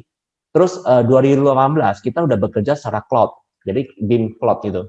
Habis itu 2019 saya membangun Kami Space. Ya Kami Space ini ada tempat untuk menggarap project. Terus saya menggunakan preset Enscape, saya bangun preset Enscape 2019. Habis itu 2020 saya membangun LPK Med untuk melatih orang-orang yang saya latih untuk menggarap project di sini. Jadi sini untuk melatih nih, latih, habis itu kirim ke Kami Space untuk menggarap project. Jadi para arsitek yang hari ini mungkin mendengarkan apa yang saya jelaskan, kalau kalian punya project, kalian bingung memanajemen project, kalian bisa lempar proyek ke Kami Space. Jadi Kami Space itu tempat menampung semua project kalian. Kita akan manajemen dengan satu standar bersama gitu. Selama ini kan yang membuat kita susah mencari orang freelancer karena mereka nggak punya standar yang seperti yang kita standarkan. Jadi di LPK Med ini adalah untuk melatih satu standar gitu. Jadi satu standar bersama yang dimana metode gambar kerjanya, metode detailnya, semua itu satu standar. Itu yang saya tuangkan standar itu ke dalam template. Dalam template ini. Karena saya nggak mungkin setiap orang baru saya jelasin cara buat template kan. Mendingan saya buat template, habis saya sebar gitu ke murid-murid gitu. Itu seperti yang dilakukan oleh Google, jadi Apple Store, aplikasi-aplikasi yang kalian pakai itu kan terus update gitu. Demikian juga dengan template saya terus update. Begitu mereka udah satu standar selama pelatihan, mereka dikirim ke Kami Space bagi yang berminat ya untuk menggarap project. Jadi para senior-senior yang posisinya sebagai arsitek ya udah prinsipal, mereka bisa lempar proyek ke Kami Space. Jadi disitulah terjadi ekosistem yang saya bilang itu saling win-win solution, saling menguntungkan. Jadi arsitek itu nggak pusing lagi bangun tim, biaya operasional kantor, maka di kantornya nggak perlu lagi ada tim, semua bernaung di bawah manajemen Kami Space gitu. Jadi Kami Space ini kan bekerja secara cloud ya, online. Jadi kalian bisa ngambil project dari seluruh Indonesia, bahkan seluruh dunia. Jadi nggak perlu lagi nunggu-nunggu harus jumpa, meeting, koordinasi, nggak usah lagi. Apalagi dengan zamannya sekarang udah zamannya Zoom, kita bisa koordinasi lewat Zoom. Nah, itu yang kita lakukan di Kami Space. Terus 2021 ya tahun ini ya, saya membangun IMED. Izin saya udah keluar, sekarang kita udah mulai membuka diri untuk menerima mahasiswa baru. Jadi nanti tamatannya itu gelarnya ya S1 ya. Terus di 2021 juga kita udah mulai kembangkan WOMA. WOMA itu adalah manajemen semacam MK tapi versi kecil-kecil, versi startup gitu. bagaimana MK yang nggak terlalu kaku gitu, konsep seperti itulah. Jadi kita lagi ngembangin metode-metode ini. Terus 2021 teman saya juga lagi mengembangi IMAP. Jadi ini khusus untuk konsultan MOP HVAC. Jadi kalau kalian udah dapat project, kalian bingung cari konsultan MOP yang bisa nge-BIM, nah kalian lempar ke IMAP gitu. Jadi mereka itu akan integrasi. Jadi situ akan berkumpul para konsultan MOP untuk menggarap proyek dari para arsitek. Nah, kalau MK ini yang Goma itu untuk menggarap proyek-proyek supervisi para arsitek. Jadi nggak perlu lagi bingung cari konsultan yang bisa ngawas proyek dengan standar yang benar gitu. Ya semuanya berbicara standar gitu. Habis itu BIM kami, ini 2021 saya kembangkan ya. Sekarang baru masuk beberapa brand. Ini saya lagi lobby beberapa brand untuk mengembangkan aplikasi family untuk ditaruh di BIM. Jadi kalian bisa pakai bersama di seluruh Indonesia. Jadi kita akan memakai produk-produk lokal gitu. Selama ini kalau kalian download file BIM dari internasional kan agak repot ya. Barangnya nggak ada di Indonesia, nggak dijual gitu dari Eropa kebanyakan. Nah, di sini kita akan mengedukasi para vendor, supplier untuk membuat file BIM untuk para arsitek pakai. Terus BIM Collaborate ini 2022 tahun depan saya akan kembangkan. Jadi ini sebenarnya udah tersedia di BIM ya, sekarang udah namanya udah BIM Collaborate Pro ya. Ini lebih kepada pengurusan manajemen project untuk para kontraktor gitu. Kalau sekarang kan Dropbox ini untuk manajemen project untuk para sama arsitek ataupun konsultan MOP, struktur, landscape, interior dan sebagainya. Tapi kalau untuk kontraktor kan kita kayak terputus dia, ya filenya terputus gitu karena mereka nggak melanjut. Saya kan maunya dari hulu sampai hilir itu integrasi semua, jadi ada benang merahnya gitu. Nah, BIM Collaborate itu akan mengintegrasikan dengan dunia kontraktor. Jadi kontraktor sendiri ini belum ada yang menjalankan. Namanya saya udah punya konsep, punya ide, cuma belum ada yang bisa menjalankan karena kontraktor dunia ini cukup complicated ya gitu saya bilang.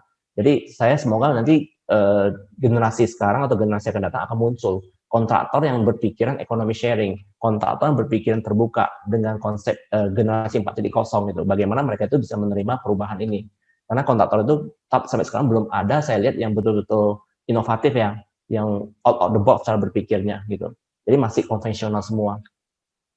Terus yang 2023 nih lagi dikembangkan sama teman saya, landscaper. Jadi aplikasi yang nanti bisa bagus banget. Nah, karena Indonesia akan setelah efek corona selesai nanti akan menuju ke kota baru ya di Kalimantan dan sebagainya. Itu nanti karena infrastruktur sudah siap gitu, tinggal pembangunan daerah gitu. Jadi setiap kawasan itu akan penuh dengan penghijauan. Nah, disitulah dibutuhkan sangat banyak sekali para landscaper. Sekarang mungkin lebih banyak butuh arsitek gitu. Jadi ke depan semua akan integrasi dan semua akan integrasi dengan AI ataupun kepintaran buatan. Nanti ke depan kita akan seperti ini, gitu. Tony Stark membangun jubah apa robotnya ya, tanpa dibantu oleh AI. Nanti ini visi saya ke depannya. Ini yang akan kita lakukan itu. Sekarang kita lagi buka LPK Med, kita juga akan mengajar tentang AI. Nanti kita juga akan level selanjutnya dari BIM ini. Sekarang BIM ini kan teknologi baru ya di Indonesia, tapi di negara lain udah 10 tahun lalu loh. Kita masih baru gitu bagi kita. Dan negara lain udah fokus kemana? Ke AI gitu loh. Jadi kalau kita, karena corona ini kan semua pada slow down, jadi kena work from home dan sebagainya. Kita punya waktu untuk belajar gitu. Jadi kalau kita segera belajar, kita bisa mengejar negara lain. Negara lain mungkin udah 10 tahun pakai BIM, tapi karena mereka juga kena lockdown, dan mereka juga slow down, kita sempat untuk mengejar mereka. Jadi kita harus memanfaatkan momentum ini untuk mengejar. Makanya saya sekarang lagi fokus ke AI juga gitu, supaya kita juga bisa mengejar seperti Tony Stark gitu. Jadi kita jangan lagi ketinggalan dengan teknologi luar negeri. Kalau bisa kita jangan cuma jadi penonton, tapi kita juga jadi pemain global gitu. Itu sih. Template ini mungkin setelah manajemen, setelah integrasi dengan multidisiplin yang lain yang udah kalian lihat tadi gitu. Kalian bisa melihat ya, saya bisa membangun begitu banyak bisnis baru gitu, menciptakan ide-ide baru, konsep baru, menciptakan project gitu.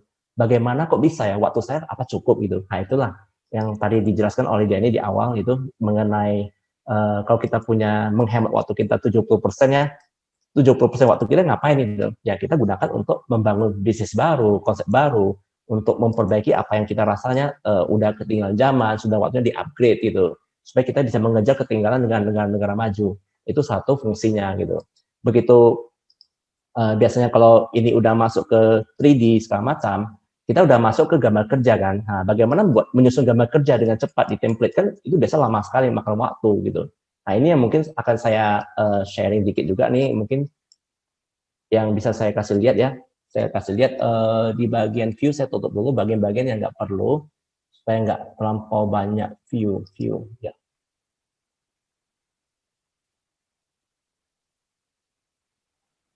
Ini satu kelebihan template saya adalah seperti ini.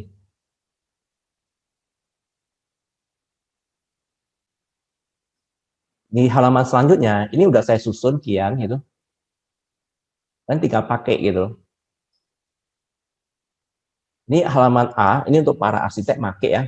Dari side plane, saya udah susunkan untuk kalian 3D visual arsitekturnya, udah saya susunkan untuk gambar-gambar kerjanya ya. Kita bicara gambar kerja, dia tadi langsung keluar ya. 3D visualnya semua keluar, floor plan-nya, kalau kalian udah nyusun floor plan-nya, gitu. Ini udah ada spek-spek material, kita bisa langsung buat dokumen tender dengan sangat cepat itu. Misalnya untuk ruangan-ruangan juga bagi yang udah pakai Revit udah tahu ya cara kita bisa pakai room gitu. Nah, ini ruang apa? Misalnya ruang tamu, misalnya. Yang ketik aja. Ya. Luasan ruangannya langsung keluar sendiri 186 meter gitu. Misalnya ada pembagian ruangan ini berbeda dengan ruang sebelahnya, kita tinggal blok aja room separation, langsung mengecil ruangannya, ya. Nah, dan seterusnya. Terus yang paling penting kan konsultan MOP kan biasa buat stop kontak saklar ya. Ini mungkin saya mau kasih lihat juga template saya itu saya udah bangun selama hampir 3 tahun lebih ya, udah langsung 4 tahun. Jadi ini bukan hasil kerja satu malam, tapi hasil kerja saya selama 4 tahun. Jadi ini udah saya riset, saya kembangin banyak sekali gitu loh. Satunya untuk bagaimana konsultan MOP itu lampu itu dikerjakan dengan gampang. Di bagian sistem sini ada apa ya, mechanical, electrical equipment gitu. Nah, misalnya kita klik AC gitu, klik AC gitu, habis itu stop kontak soket ya, atau switch itu, socket and switch. Nah, kelihatan ya nih. Nah ini stop kontaknya ya, kelihatan simbolnya gitu. Kita mau narik stop kontak, ukurannya ini udah ada ukuran kecil, sedang dan sebagainya, tinggal klik-klik aja semua. Terus simbol-simbolnya kan biasa gambar kerja itu biasa ada ketinggian stop kontaknya berapa ya. Nah ini tinggal diklik aja. Ini udah ada sistemnya, udah saya buat. Ini yang kecil aja kita buat small. Nah, ini kan 154 ya. Saya turunkan menjadi 120 misalnya. Ini bukan sekedar angka aja ya, tapi ini betul-betul langsung integrasi dengan 3D-nya gitu. Jadi 3D-nya betul-betul ada gitu barangnya. Nah, ini ketinggiannya langsung berubah gitu. Misalnya kita buat jadi 50 atau 60, dia akan turun. Secara otomatis. Dia nih, turun kan. Nah, jadi waktu di render, itu juga kelihatan itu barangnya. Ini barangnya. Kita zoom. Ini stok kontaknya. Nah, jadi integrasi langsung kan. Baik itu lighting, material, semuanya integrasi. Jadi kita nggak habis waktu lagi begitu ada masukan stok kontak, kita mau tampilkan stok kontaknya, ya kita harus render ulang di software lain, itu nggak ada lagi gitu. Bahkan material stok kontaknya tinggal ganti aja gitu. Misalnya kita kasih material, kita ketik aja black, BLACK. Bahkan material udah main ketik aja semua gitu. Black, kita ketik aja langsung otomatis materialnya berubah jadi black gitu.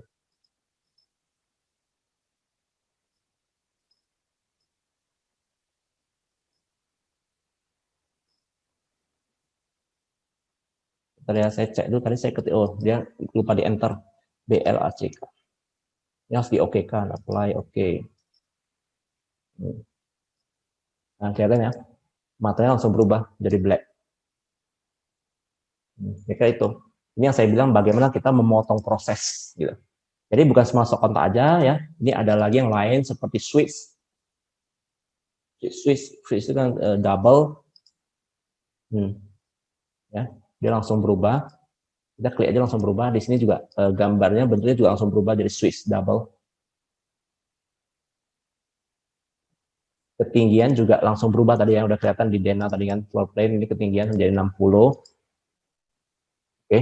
Terus lantai 2 dan sampai lantai 10 udah disusun di sheet-nya semua ya. Terus tampak samping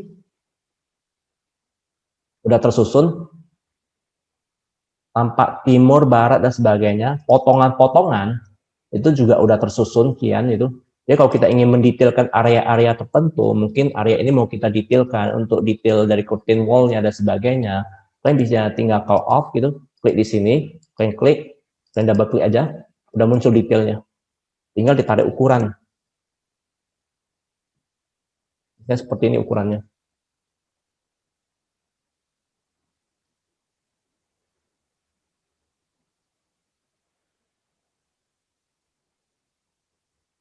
Skala ukuran juga semua udah saya susun ya, ada ukuran small, ya, semua tinggal klik-klik aja, nggak ada namanya modeling, semua main klik. Small, medium, dan sebagainya. Jadi skala juga tinggal diklik-klik aja semua, mau skala berapa, sesuai dengan ukuran yang mau kita kalian masukkan ke dalam sheet gambar ya. Jadi section-section juga udah tersedia, tinggal disesuaikan dengan kebutuhan. Sampai halamannya itu mencapai 200 sampai 500 halaman. BQ wall, build of quantity ya, kebutuhan kita udah menghitung RAB yang di Excel gitu. Dinding yang kalian pakai itu tadi ada bridge pattern 1, bridge wall 15 cm, roster 1, ini dan sebagainya. Ini langsung volumenya keluar. Panjang, area, volume, bahkan bisa masukkan harga satuan, langsung keluar total harga untuk membangun sebuah dinding gitu. Nah, terus ini detail-detailnya kalian bisa lampir-lampirkan ya, detail wall finishing 1 dan sebagainya. Terus pintu juga tadi kita nggak ada klik pintu ya. Misalnya saya klik pintu, arsitektur, ini door beberapa pilihan. Ini satu kelebihan dari template saya itu pintunya udah ada handle-nya. Kemarin banyak protes nggak ada handle-nya. Jadi sekarang udah saya masukkan handle gitu.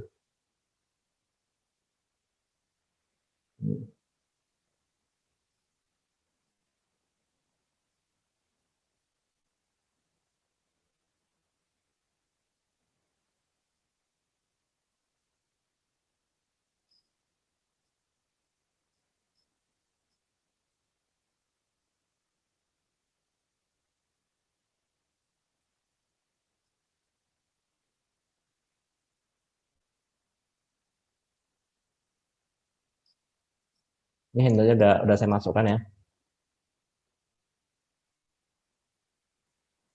Materialnya langsung juga udah keluar sendiri, kalian bisa ganti sendiri nanti materialnya gitu. Ini ukuran pintu juga sesuai dengan standar yang biasa dipakai di Indonesia ya, terutama yang percaya dengan Hong Shui, ukuran pintu yang ada Hong Shui-nya udah saya masukkan juga. Jadi detail pintu juga akan keluar sendiri di bagian BQ wall, BQ door, jumlah pintu yang dimasukkan, dia juga keluar sendiri, jumlah pintunya, jenis pintunya, ukurannya, detail P-nya, dia udah keluar, tinggal sesuaikan aja dengan kebutuhan kalian ya. Demikian juga dengan jendela ya. Kalau ada kalian masukkan tadi jendela, otomatis dia akan keluar. Tapi karena nggak dimasukkan, dia kosong gitu. Dia integrasi langsung. BQ curtain glass juga ya.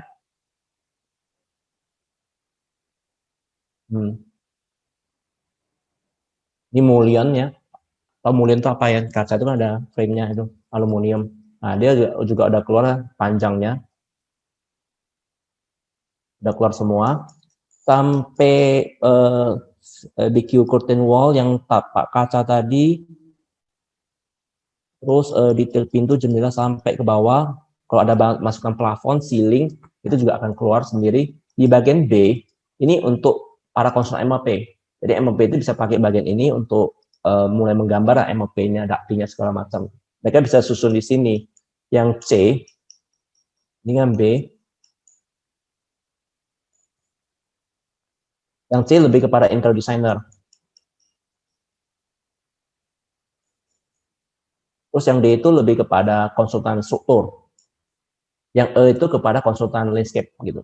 Jadi daftar halamannya itu kalian bisa lihat di bagian halaman 0 itu overall drawing list ataupun kita lihat yang drawing list untuk ARC ya.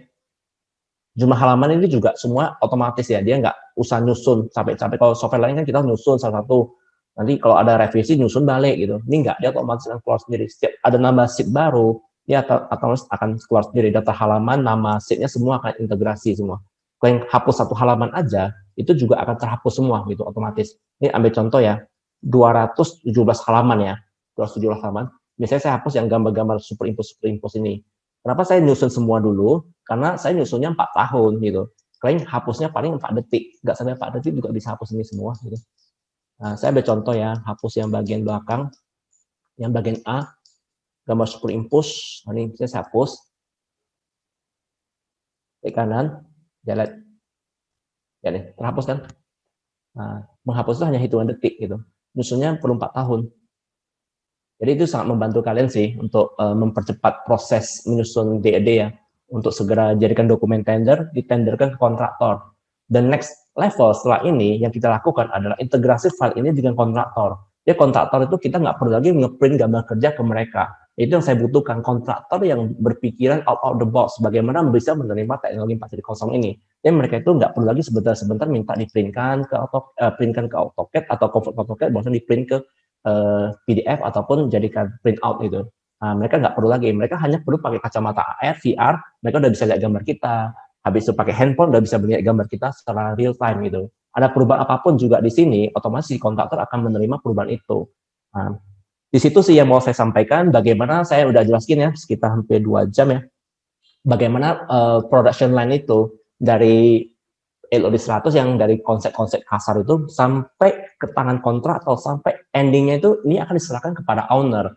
Filenya akan diserahkan ke owner, itu nggak akan berubah. Saya tinggal share aja, misalnya owner minta, tolonglah kemarin gambarnya direkap dikirim ke saya gitu, misalnya udah nggak ada perubahan lagi kan. Saya tinggal klik kanan, share ke alamat email owner.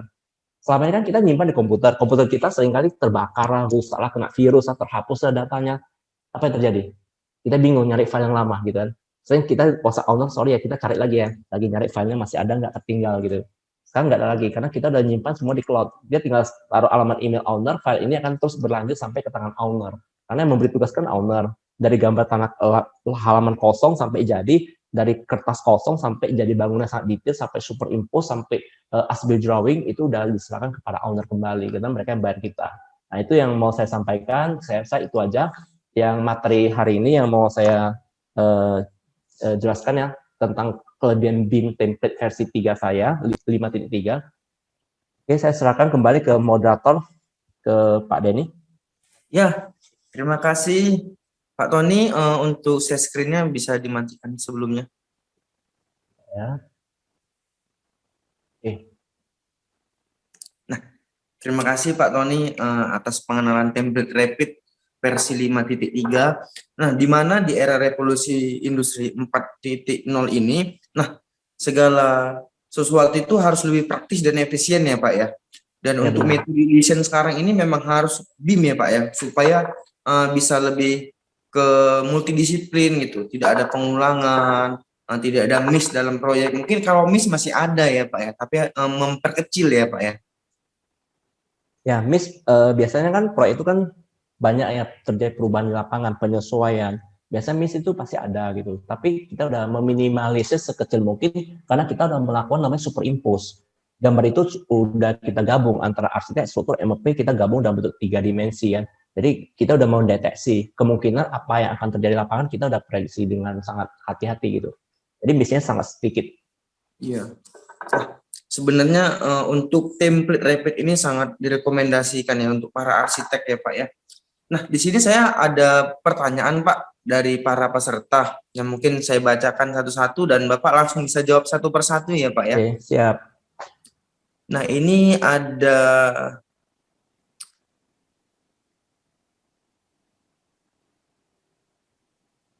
dari Ibu Fadila ya, Fadila Rais. Halo Pak Tony, pemaparan materinya yang amat menarik.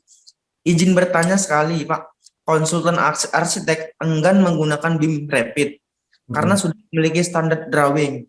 Ya. Di software lain, contohnya AutoCAD, apakah template sharing sudah dapat sudah dapat mengkomodasi standar drawing sendiri seperti tabel tipis, garis pada dinding, besar kecil nama ruang dan bagaimana caranya apabila ingin mengembangkan sendiri untuk mengatur tabel tipis. Nah, ini mungkin pertanyaannya juga ngambang ya Pak ya. Saya juga saya udah ngerti apa yang dia maksud. Ya, coba bisa dilempangkan Pak dari pertanyaannya Pak. Oke, saya jawab langsung ya. Saya share Yes, screen lagi. Pertanyaan bagus ya. Memang semua arsitek itu punya idealisme ya, punya standar bersama, punya standar sendiri dan nggak mau ngikut yang lain itu. Itu saya juga ngalami itu. Ya saya berusaha buat template saya ini supaya bisa diterima oleh multidisiplin. Tapi saya nggak bisa pungkiri memang banyak arsitek punya standar sendiri. Kita ambil contoh paling simpel itu COP-nya. COP gambar udah tahu apa itu ya COP gitu. Jadi semua arsitek itu suka membuat COP sendiri gitu. Nah, contohnya kop yang mood board ini aja, ini saya kumpulkan berdasarkan pengalaman saya melihat kop-kop para arsitek. Ada arsitek dari Thailand, arsitek dari ini, dari itu, habis itu kumpulan orang-orang branding. Saya melihat polanya apa? Mereka selalu menaruh logo di bawah, logo klien. Nah, ini logo kecil ini ya. Jadi saya menyusun template ini berdasarkan pola-pola itu. Jadi saya melihat berbagai sumber, berbagai referensi, habis itu saya lihat pola-pola yang mirip. Dan selalu ada satu pola yang mirip-mirip gitu. Pola itu contohnya logo itu selalu begitu, ya, selalu taruh di bawah gitu. Logo untuk mengapresiasi owner, untuk memuliakan si owner gitu. Supaya ini kan proyeknya si owner gitu. Logonya kita sebagai arsitek justru ditaruh kecil di halaman satu aja gitu. Itu yang saya lihat polanya, itu saya baca gitu ya. Contohnya saya taruh di label contoh konsep. Wah nih, ini logo saya sebagai arsitek saya taruh di sini kecil gitu. Justru logo owner dibesarin di sini di halaman depan. Ini namanya strategi untuk memuliakan si owner gitu. Ini bagus banget owner merasa memiliki proyek ini. Terus untuk kop gambar itu, misalnya kop gambar ya. Kita cari gambar yang agak sedikit kosong mungkin. Ini bisa di skala gitu, skala bisa tinggal atur 200 misalnya. Oke. Untuk kop gambar, saya membaca berbagai sumber ya, termasuk sumber dari Jepang ya. Orang Jepang itu kan terkenal dengan minimalismenya gitu, yang simple, nggak ribet gitu. Jadi saya juga membaca pola dari Kementerian PUPR gitu. Pola mereka itu selalu sama. Pertama, halaman harus besar. Ini judul halaman. Karena kan orang kalau di lapangan itu kan membuka lembar kerja itu sangat cepat itu. Karena kondisi lapangan itu kan sangat panas, berdebu, banyak yang mau antri bertanya gitu. Jadi kita buka halaman itu kencang-kencang, gitu. Jadi waktu buka halaman kencang-kencang itu, sering sekali kalau halamannya kecil-kecil nggak terbaca, miss, lewat. Kenapa saya kasih warna merah? Tanggal revisinya. Ini kan otomatis dia nge-save sendiri tanggal revisinya. Karena kalau nggak kasih merah, orang sering lupa ini tanggal berapa di gambar ini. Kita sering sekali ngambil gambar yang salah. Ini udah gambar revisi yang kesekian gitu loh. Kita masa pakai lagi. Nah, contohnya nih, kasih stempel warna merah. Ini level apa nih? Gambar approving drawing, apakah ini cuma LU 100, apakah ini udah for drawing, for construction drawing, atau ini cuma for tender drawing. Nah, itu kenapa dikasih stempel. Biasanya kalau di gambar itu kan stempel tuh. Nah, itu. Jadi ini standar-standar ini bisa kalian kembangkan sendiri. Contohnya ya, kalian tinggal double klik ini kan kalian punya kop sendiri. Misalnya font tulisannya kalian punya standar sendiri. Ini kalian nggak suka banyak multidisiplin di sini, kalian hapus aja gitu. Ini tinggal dihapus. Kayak saya sering bilang kan, menghapus itu hanya hitungan detik, nyusun ini perlu waktu 3-4 tahun. Karena ini hasil riset gitu, hasil nunggu gambar dari berbagai multidisiplin misalnya gitu. Kan nggak semua orang mau berbagi kan filenya kan. Nah, saya kadang-kadang ada yang berbagi, saya coba kembangin gitu. Nah, contohnya seperti ini, saya hapus ini, misalnya sekalian nggak mau pakai ini sesuai dengan kop yang kalian standar kantor kalian, misalnya kayak gini ya, standar kantor kalian. Habis itu saya tinggal share balik gitu, load to the project. Nah, kembali ke misalnya proyek contoh ya nih. Oke. Begitu kalian load to project, override all. Tadi kan saya udah jelasin ya sampai kalau nggak salah sampai 500 halaman ada nih gambar ini, 500 halaman. Gambar 500 halaman itu otomatis semua berubah dalam hitungan detik. Ini lagi loading ya. Nah, mungkin berapa detik kita tunggu sebentar gitu. Nah, kita udah hampir siap. Udah siap. Jadi seluruh halaman ini udah berganti sesuai standar kalian. Nah, udah berganti kan semuanya? Nah, gitu. Ini saya juga ada beberapa sediakan yang versi horizontal, versi vertikal ya. Vertikal juga ada saya sediakan. Bagi yang suka yang vertikal, yang terbiasa dengan vertikal, gitu. Jadi ini saya kombinasi antara standar Jepang sama standar kita yang pada umumnya ya. Nah, Jepang ini standarnya ada standar kayak gini. Jadi ada kayak gitulah gitu. Kadang-kadang kalau saya pelajarin ternyata konsep yang horizontal lebih nyaman untuk nyusun gambar yang lebih luas gitu. Itu ada alasannya. Ukurannya saya udah buat ya A2, A3. Ya tinggal klik-klik aja yang A3 gitu. Nah, ini ukuran A3. Terus saya biasanya ukuran A1 ya. Nah, mereka seperti itu. Itu mungkin udah bisa menjawab ya. Iya, cukup jelas Pak untuk jawabannya. Nah, untuk partisipan kita persilakan jika untuk bertanya, silakan untuk klik tombol raise hand-nya supaya kita langsung masukkan ke panelis supaya bisa langsung bertanya dengan Pak Tony. Kira-kira ada yang bertanya, silakan angkat tangannya di kolom raise hand. Ya, belum ada ya. Kalau belum ada nih, ada beberapa sih Pak, banyak sih pertanyaan. Mungkin bisa saya simpulkan satu persatu ya Pak ya. Ya, silakan. Nah, ini ada dari Imade, mungkin dari Bali ya Pak Kali ya. nih. Ya, di Bali nih. Yang masih menjadi kendala selama ini, apakah membuat proyek klasik sangat berat di Revit? Apalagi saat proyek dengan kompleks ukiran dan lain-lain. Apakah ada solusi dari template ini Pak? Nah, jadi ini untuk proyek yang ke klasik ya Pak ya? Oke, saya ngerti. Ada lagi pertanyaannya? Jawab langsung atau gimana? Ya, silakan dijawab langsung Ya, Pak. saya langsung jawab langsung ya. Oke. Ini juga kendala dari multidisiplin yang arsitek yang atau interior designer yang biasa menggarap proyek klasik ya. Sebenarnya nggak perlu khawatir ya. Klasik juga bisa dipakai Revit. Saya bisa buktikan. Saya kebanyakan justru banyak dapat proyek klasik sebenarnya gitu. Belakang ini karena banyak proyek komersial, barusan komersial. Dulu saya banyak sekali proyek klasik. Saya juga mengalami bagaimana ya klasik di Revit susah nggak ya? Ternyata nggak. Terutama untuk interior designer. Saya yakin sekali banyak orang nggak tahu Revit itu paling mantap untuk interior designer. Dulu saya juga mengalami keraguan. Bahkan saya sempat menggunakan integrasi antara 3D Max dengan si Revit supaya jangan terlampau belajar hal baru, kesannya seperti itu. Tapi itu menjadi kayak jebakan Batman gitu. Masalah bukan selesai, malah nambah masalah gitu loh. Begitu udah masuk ke revisi, itu kan kita sangat sulit ya untuk merevisi dengan software 3D Max. Kalau Revit kan tinggal klik-klik aja. Kelebihan Revit itu salah satu adalah di profil. Profil itu sangat gampang dibuat di Revit. Itu salah satu kelebihannya. Jadi saya kasih lihat contoh proyek kita yang klasik ya. Introduction, video. Semoga ada di sini.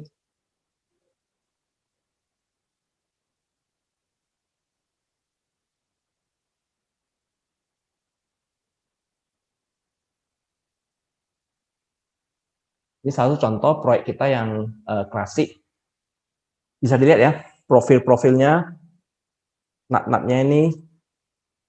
Ini kalau kalian lihat ini pasti berkira ini pasti pakai 3D Max ini. Pakai ini. Ternyata kita bisa pakai Revit aja kok. Dan kalau di klasik kan banyak sekali dominan di profil ya. Profil terutama sekarang tren itu klasik modern atau klasik yang American style, American style. Yaitu main profil. Jadi kalau bicara profil, nat itu gampang sekali pakai Revit. Tapi kalau ukiran-ukiran yang 3 dimensi, ada nonjol ke depan, ke samping, nah itu mungkin agak sulit. Nah itu saran saya, tipsnya adalah, kalian kan biasa udah punya bank data di SketchUp ataupun 3D Max, kalian convert aja ke AutoCAD, habis itu menjadikan family, habis itu tinggal klik ke dinding yang udah jadi di Revit. Jadi itu kayak beberapa model ya, yang mungkin agak susah dibuat di Revit, seperti ukiran-ukiran itu hanya bagian kecil gitu, nggak semua gedung itu diukirkan gitu.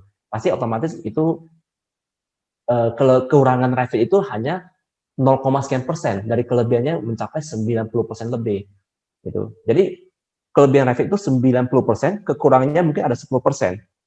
Jadi nggak ada alasan untuk kita nggak pakai Revit. Itu sih yang membuat saya itu tetap fokus kita harus pakai BIM. Jangan sampai gara-gara nggak bisa buat ukiran, habis itu kita nggak jadi pakai Revit. Itu sih tips saya gitu. Jangan pesimis gitu. Bagi proyek-proyek klasik juga bisa nih saya buktikan gitu. Kita semua pakai Revit di sini. Demikian juga interior ya. Saya kasih lihat yang interior ya. Interior kan banyak orang pesimis ya, nggak mungkin bisa pakai Revit.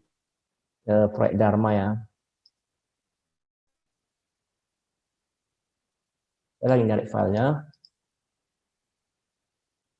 Ini kita ada ke proyek nama ownernya Dharma ya. Ini video. Ini saya putar videonya.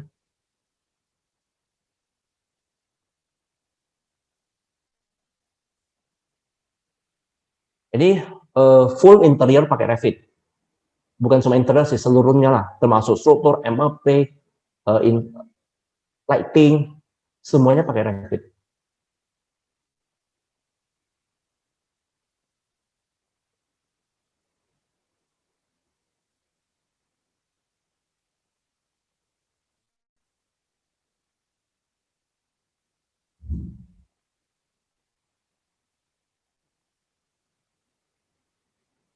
Jadi kualitasnya cukup bagus ya. Waktu revisi juga gampang.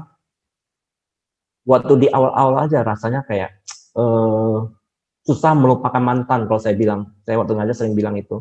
Karena memang terasa sekali ya masa transisi itu, apalagi kita udah pacaran sama mantan kita itu udah puluhan tahun ya. Maksud saya mantan itu si AutoCAD ataupun si SketchUp atau 3D Max. Jadi kita udah pacaran sama dia udah puluhan tahun, mungkin udah menikah jadi suami istri kan.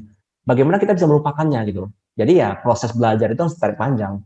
Tipsnya di situ. Makanya kenapa LPKM itu 20 hari pelajaran. Itu tujuannya pelan-pelan untuk kita sodorin sesuatu yang baru, habis itu pelan-pelan melupakan hal yang lama gitu. Jadi kita nggak bisa ngajarin itu hanya 1-2 hari siap.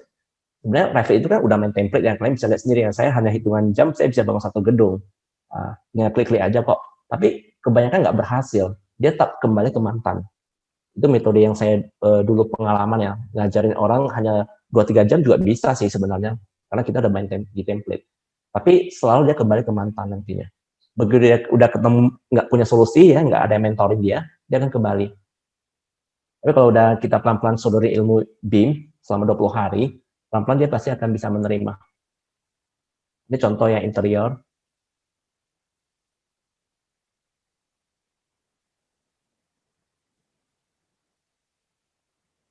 Ini kalau kalian lihat potongannya itu sangat detail ya, luar biasa detail. Ductingnya, itu pipa-pipanya semua tersembunyi di plafon. Itu garis-garis hitam di plafon itu semua ada tempat keluar hawa AC.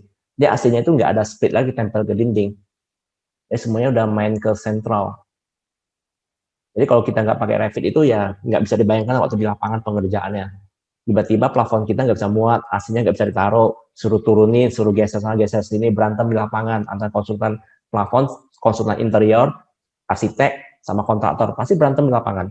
Karena saling berebut posisi gitu loh. Karena plafon itu kan cuma 40 cm jaraknya. Semua orang mau ambil posisi di situ. Bagaimana kita mengakomodir semua orang gitu. Kalau nggak direncanakan dari sekarang, itu pasti berantem di lapangan gitu. Itu sih yang bisa saya share untuk klasik sama interior yang sering orang pesimis. Kira-kira Revit itu hanya bisa untuk proyek-proyek besar ataupun infrastruktur gitu. Silakan Den.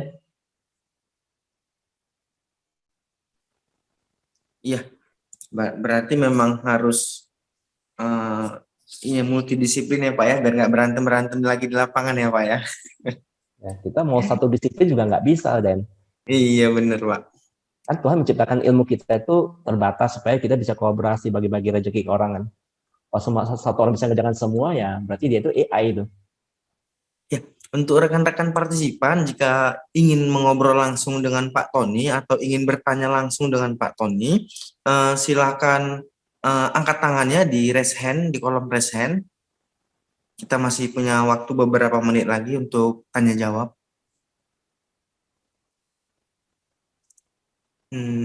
Kita tunggu sampai 1 menit ke depan untuk mantan LPK Mat jika ingin menanyakan apakah versinya dari versi 5.2 bisa di-upgrade ke 5.3 Pak atau mendownload ulang Pak gitu. Maksudnya murid atau siapa nih? Kalau murid silakan download ulang, saya udah taruh di bahan pelajaran LPKMed ya, yang di Dropbox. Itu semua murid LPKMed kita kasih free ya, gratis ya, pakai template kita. Itu tinggal download ulang aja. Tinggal download ulang Kemarin aja. dari versi 2 sampai versi 3 itu ada sedikit bug yang saya perbaiki gitu. Ada sedikit masalah-masalah dikit lah. Tinggal download ulang aja silakan gitu. Sudah saya taruh kok di Dropbox. Jadi untuk mantan peserta LPK Mat tinggal mendownload ulang di Dropbox ya. Nah, Ya. untuk yang belum mengenal Revit, yang belum mengenal LPK, nah bisa juga menghubungi nanti tim marketing kami yang akan WhatsApp atau menghubungi Bapak Ibu terlebih dahulu. Nah, untuk template Revit ini apakah nanti akan ada versi berikutnya ya Pak ya? Ya ada. Pasti ada ya. Nanti untuk Pasti ada. perkembangan. Gitu. Karena hampir setiap minggu saya update terus loh. Hampir setiap minggu. Jadi kalau kalian murid LPKMed tinggal download ulang aja, kalian ada proyek baru, kalian download ulang aja dari website ya. Jangan pakai yang versi yang sebelum udah kalian download. Karena hampir setiap minggu saya update. Karena waktu saya mengerjakan proyek itu kan saya menemukan, aduh salah. ini lagi. Aduh, materialnya nggak keluar lagi. Aduh, ini terus saya sempurnakan terus itu. Yang mana nih? Jadi yang versi 5 sekarang nanti akan muncul versi 6, versi 7, 8 dan seterusnya.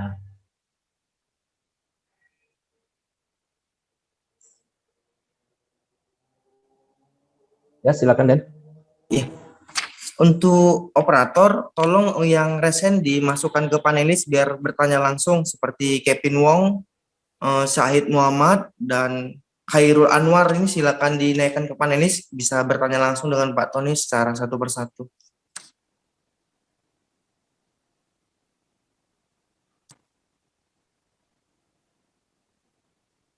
Ya, siang Pak. Ya, siang. Ini mau nanya masih yang berhubungan dengan interior di Revit ya. Ya. Biasanya seperti plugin-plugin meja, kursi, dan aksesoris lainnya kan di Revit itu sangat sedikit. Benar. Jadi itu pihak MAT itu memodeling sendiri atau ada dapat dari website-website lain gitu? Dan seperti misalnya handle pintu gitu, modeling-modelingnya itu apakah pihak MAT memodelingnya sendiri? Oke. Oke, Saya terima jelaskan kasih langsung Pak. ya. Oke. Oke Pak. Oke.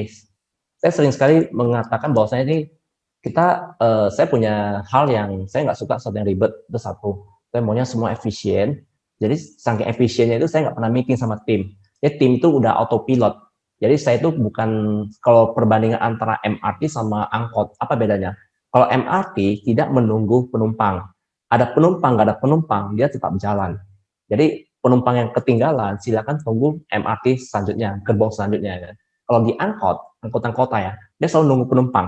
Nah, jadi untuk menciptakan konsep MRT yang ingin saya bangun seperti itu, jadi saya nggak mau menunggu penumpang gitu. Saya terus mengembangkan. Kalau di tim saya MAT ya, di saya ada namanya BIM kami ya. Nah, ini BIM kami, saya ada folder khusus untuk tim saya, namanya BIM kami. Di sini sudah ada plugin, misalnya no brand ya, yang ada brandnya ya. Kita bilang no brand dulu, no brand, yang ada interior misalnya meja, table. Kamu kan nanya kan kita ngembang sendiri atau gimana? Sebenarnya yang kita lakukan adalah dua hal. Satu, mengambil yang udah ada kita kembangin ataupun kita modeling sendiri. Tapi 70% kita semua modeling sendiri. Jadi apakah itu sulit dengan Revit? Itu gampang sekali gitu. Kalau bagi yang sudah terbiasa ya. Jadi proyek kita banyak nih, tim kita ada sekitar 20 lebih ya. Masing-masing kan punya case sendiri ya setiap proyek ya, beda-beda. Contohnya nih kitchen setnya punya Wita misalnya, kita namanya Wita gitu. Dia dikerjakan oleh si VK. Jadi VK itu kan saya lihat, ini bagus nih. Udah, saya sebagai orang yang, kan tadi saya bilang tim saya itu di kondisi medan perang. Kok saya ini kondisi lagi kayak, bukan medan perang sih, lebih tepatnya kayak pengamat bola gitu. Mereka itu lagi main bola. Mereka lagi main bola, nggak ada waktu untuk mengembangkan template, atau nggak ada waktu untuk mengembangkan family. Mereka lagi sibuk nembak sana, nembak sini, lagi di medan perang, atau sibuk nendang bola gitu. Saya sebagai pelatih atau pengamat bola, saya bisa melihat secara global. Karena saya punya waktu yang santai gitu, karena saya mengembangkan template untuk dikembangkan, saya mengembangkan senjata untuk dipakai oleh tim saya. Jadi kalau saya lihat senjatanya ada kurang, misalnya dipakai oleh tim saya seperti ini, bagus nih saya lihatnya. Udah saya ambil, saya jadikan family gitu loh. Nah, itu yang saya lakukan. Jadi kelebihan template ini kan bisa semua barang yang kalian buat di modeling Revit itu bisa dijadikan family. Kalau mungkin bagi yang bingung ya, Revit itu apa disebut family? Family adalah produk yang kalau di SketchUp mungkin plugin ya, atau plugin diambil dari SketchUp warehouse ya, kalian ya. Nah, seperti itu. Ataupun kalau di apa 3D Max mungkin kayak Evermotion yang menyediakan kursi, meja dan sebagainya, itu bisa dikembangin ya. Nah, itu contohnya seperti itu. Jadi semua barang yang udah kalian buat modeling, saya bisa edit family-nya ya, saya sempurnakan family-nya karena kondisi kalian lagi medan perang pasti nggak sempat ngutip selalu detail, saya kutip-kutip, habis itu saya save gitu, save as menjadi family baru, saya simpan di Dropbox saya yang tadi itu. Nah, saya simpan, ini otomatis bisa diakses oleh seluruh tim. Jadi seluruh tim itu mengambil dari sini aja gitu, tim saya ya yang udah terintegrasi sama saya, termasuk tim-tim yang sekarang udah ada integrasi sama saya itu arsitek dari Bandung, ya beberapa arsitek juga akan nyusul, sekarang udah ada 3-4 arsitek gitu.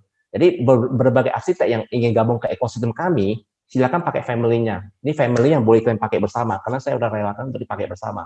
Contohnya kayak meja ini, ada meja meeting box ya, kayak meja makan kan susah didapat ya di plugin ya. Nah, ini saya udah masukkan ke sini gitu loh. Ini akan banyak sekali bertambah terus gitu, family ini gitu. Jadi dengan banyaknya family ini, waktu proses desain interior itu main klik-klik aja gitu loh. Jadi nggak heran kalau desain interior itu hanya hitungan menit, bahkan hitungan jam udah selesai satu desain itu. Karena semuanya udah bermain dengan template seperti main Lego. Nah itu. Jadi bukan cuma gedung aja, bahkan interior designer, kita sebagai interior designer juga bermain secara template. Jadi itu mungkin bisa menjawab apa yang ditanya ya.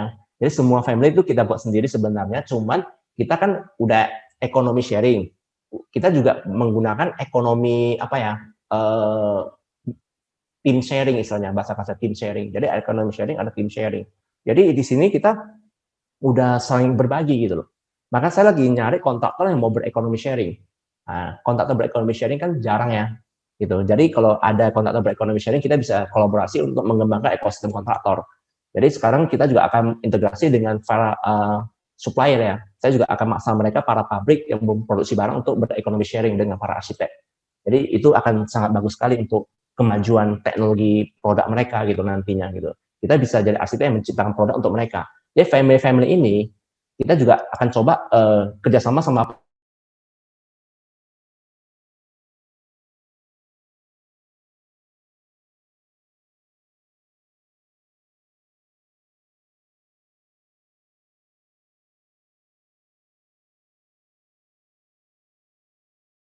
sorry ya. Udah tadi suara saya nggak keluar ya? Oh sorry. Barusan aja kok. Barusan tertutup ya suara saya. Ada yang nutupin mungkin ya nggak sengaja ya. Barusan aja. Oke untung lah. Saya tadi ingatkan sama apa orang.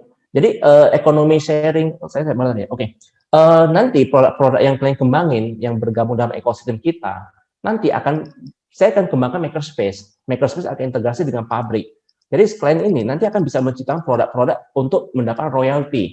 Jadi contohnya produk yang hasil desain dari satu, mungkin kita kerjasama sama pabrik, habis kita produksi massal gitu. Barang-barang klien waktu terjual kan integrasi dengan BIM kami, itu nanti akan nampak tuh penjualan berapa aja terjual dan segala macam lah gitu. Jadi itu akan bagus banget itu, akan integrasi kemana-mana. Jadi asli itu ada dapat passive income yang lain itu. Saya sering bilang sama tim, kalian tuh punya 1 bulan tuh 4 minggu ya. Minggu pertama garap project, minggu kedua ngajar deh di EPK Med itu atau ngajar di IMED di kampus saya. Minggu ketiga melakukan riset itu bisanya desain seperti ini kan. Minggu keempat ya kalian suka jadi selebgram, jadi tiktoker atau apa terserah lah, biar kalian nggak bosan gitu. Kalau tiap hari kita hanya ngerjain satu profesi, misalnya jadi desain, minggu pertama desain, minggu kedua desain, minggu ketiga desain, minggu keempat desain, suatu hari mata kita sakit ataupun kita lagi ya mungkin sakit apa gitu kan, nggak bisa memegang komputer, otomatis kita pemasukan kita langsung hilang gitu. Karena jasa ini kan tahulah kecapean kita sebagai arsitek kan banyak sekali energi kita habis di depan komputer, itu nggak baik untuk kesehatan mata dan fisik kita ya.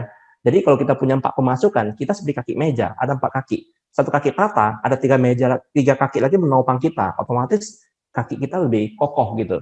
Nah, jadi supaya itu bisa terwujud, jadi ada passive income dari sumber yang lain, maka saya membangun banyak sekali ekosistem, bisa kalian lihat ya. Itu seperti master plan dari blueprint dari seluruh yang akan saya bangun. Itu masih versi alpha. Jadi masih lagi banyak lagi yang udah di otak saya belum saya keluarkan itu. Nah, itu yang mungkin akan terjadi ke depannya. Jadi bukan cuma buat produk family, tapi kalian juga bisa mencetak uang dari passive income. Jangan cuma desain meja ini dipakai oleh satu klien kita. Kalau bisa diproduksi massal, dijual ribuan ke seluruh dunia. Kita integrasi ke seluruh dunia nantinya. Jadi bermimpilah yang besar-besar. Bisa terwujud nggak? Bisa terwujud itu urusan belakangan. Just do it, ribut belakangan. Itu aja sih. Terima kasih Pak Tony atas pencerahannya. Nah, kita masih punya kesempatan untuk satu penanya lagi ya Pak ya. Kita berikan satu penanya lagi ya, karena juga waktu kita juga sudah hampir selesai. Nah, kepada yang resen, untuk operator tolong dimasukkan ke panelis biar langsung bertanya kepada Pak Tony. Bagi yang ingin bertanya, saya rasa diperbanyak, dia ini nggak apa-apa sih. Kan masih ada waktu kan. Nggak Iya, terlambat Mas. dikit nggak Iya, apa-apa. Pak ya. Sayang kan, nggak bisa terjawab semua pertanyaannya. Ya. Untuk yang resen silakan masuk. Silakan perkenalkan namanya Bapak, Ibu.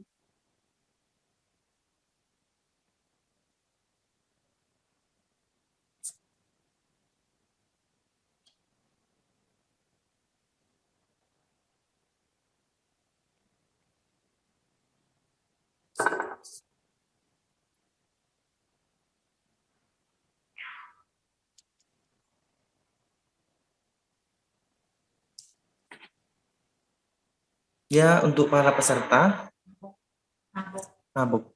Nah, untuk Pak Nabob, silakan bertanya. Silakan bertanya langsung ke Pak Tony. Pak Nabob ini adalah murid kita angkatan Iya, pertama. Pak Nabob B1 ya, Pak ya? Ya, batch 1. Gimana kabarnya Pak Nabob? Iya. Halo Pak, apa kabar Pak? Coba bisa, sekali ini banyak saksi nih. Coba testimoni dulu Pak Nabob. Apa yang terjadi setelah kamu belajar di LPK Med? Testimoni Pak. Testimoninya ya saya sekarang lebih enjoy sih Pak, lebih enjoy nikmatin hidup gitu. Karena Nggak udah diketik, keluar dari lingkaran setan Pak, yang udah dulu keluar. Ya, ya. yang dulu tiap hari kita harus ngedesain desain aja gitu. Nah, Sekarang saya lihat saya Bapak lebih juga sangat enjoy. aktif ya. Ya, Bapak juga aktif di IG ya. Saya lihat, wah, karyanya sebentar ada gitu. Jadi banyak ya murid-murid kita atau setelah belajar itu jadi lebih produktif gitu. Silakan Pak. Ya Pak, saya mau nanya, misalkan file data lama itu saya pakai versi 4.0 ya, template-nya. Ya, Ketika saya update ke versi 5.3, itu ah, project project yang lama itu rusak nggak Pak filenya? oke. Bapak Karena udah kan sempat buat gambar kerja? ada. Nah, Oh, kalau misalkan material itu kan ada yang kita rubah ah, di drive D-nya. Nah, itu apa terintegrasi yang ke update atau gimana itu Pak? enggak sih. Saya udah ubah posisi material di dengan nama folder baru. Karena kemarin itu saya kan pakai nama 3D Max ya, folder atau material apa gitu kan. Jadi material-material itu saya rasa kurang efektif dan berantakan gitu loh. Jadi waktu di versi 5 ini saya ngutip banyak sekali material itu hampir 1 minggu lebih hanya ngutip material doang. Namanya saya ganti, saya sesuaikan gitu. Jadi ya kalau belum sempat buat gambar kerja itu masih bisa dipindah ke template versi baru. Tapi kalau udah sempat buat gambar kerja dan udah jalan proyeknya ya agak sayang sih. Ya nanti untuk proyek baru aja Pak, pakai template baru. Kalau itu sih, kalau material memang yang lama karena posisinya berganti ya, ya akan missing itu material-material yang lama gitu. Tapi demi Oh, kebaikan berarti juga ya, karena kalau nggak, kita harus update yang baru juga Pak ya? kalau update kan tahu caranya Pak, tinggal pindah aja filenya di sinkron, Revit Oh link. ya, sinkron. Nah, caranya pakai link. Jadi tinggal masukkan ke situ. Itu mindahkannya sebentar aja kok gitu. Jadi material-materialnya mungkin yang akan missing gitu beberapa. Tapi kalau material yang lama nggak akan missing, yang udah Bapak masukkan. Tapi material baru ya, yang namanya sama itu mungkin akan missing gitu. Karena posisinya udah saya pindah ke Drive D, Revit, material Revit di situ yang baru. Di situ sih perbedaannya gitu. Sekarang tim Bapak ada yang tim struktur nggak? Oh, sekarang saya lagi coba gencar untuk rekrut tim baru sih Pak, baru Oh, pengenalan, tapi ada beberapa yang tertarik, tapi ya masih masih pada sibuk dengan mantan yang lama lah Pak. mantan yang lama. Makanya kalau ada tim yang mau dilatih, ada kirim ke LPK Med. Terus kita Senin ini kita buka BIM struktur. Jadi bagi yang ingin belajar, yang timnya udah ada ingin upgrade skill ya ke struktur, jadi integrasi dengan BIM struktur itu boleh daftar nanti ke marketing gitu. Bagi yang ingin belajar. Baik Pak, cukup sih Pak pertanyaannya. Ya, oke. Silakan Dan, yang lain. Ya, Pak, template ini ada pertanyaan nih, mungkin masih mahasiswa ya, ada dari Vika. Template ini bisa langsung terinstall di Revit atau memang kita harus download lagi gitu, Pak? Oh, download. Download lagi Jawabannya ya? adalah harus download. Ini bukan bawaan standar dari Revit. Kalau Revit bawaan standar itu nggak ada template. Revit tidak mengasih template ke kita, jadi otomatis kita harus download. Karena template ini saya kembangkan sendiri gitu, bukan bawaan standar. Jadi kalau kita biasa install Revit, itu memang ada template-template bawaan standar. Dari seluruh dunia ada tuh, dari Jepang, dari Singapura. Tapi kalau kita download, itu juga sangat standar sekali, sangat dasar lah gitu. Nggak bisa dipakai lah untuk project. Tapi dari Indonesia belum ada gitu. Jadi kita, karena mungkin pengguna Revit Indonesia kan sedikit ya, si Autodesk belum fokus di Indonesia, jadi belum dimasukkan ke jenis standar gitu. Jadi semoga saja nanti makin banyak udah bisa dijadikan standar gitu, udah ada standarnya maksudnya. Untuk downloadnya bisa apa ya? Bisa buka dari website saya, Map Design School ya. Saya ada sediakan di sini, cuman berbayar ya. Kalau kalian jadi murid LPK Med akan dapat gratis gitu. Tapi kalau bagi yang udah pakai Revit tapi nggak mau belajar di LPK Med, kalian bisa beli langsung di Map Design School atau hubungi marketing kita ya.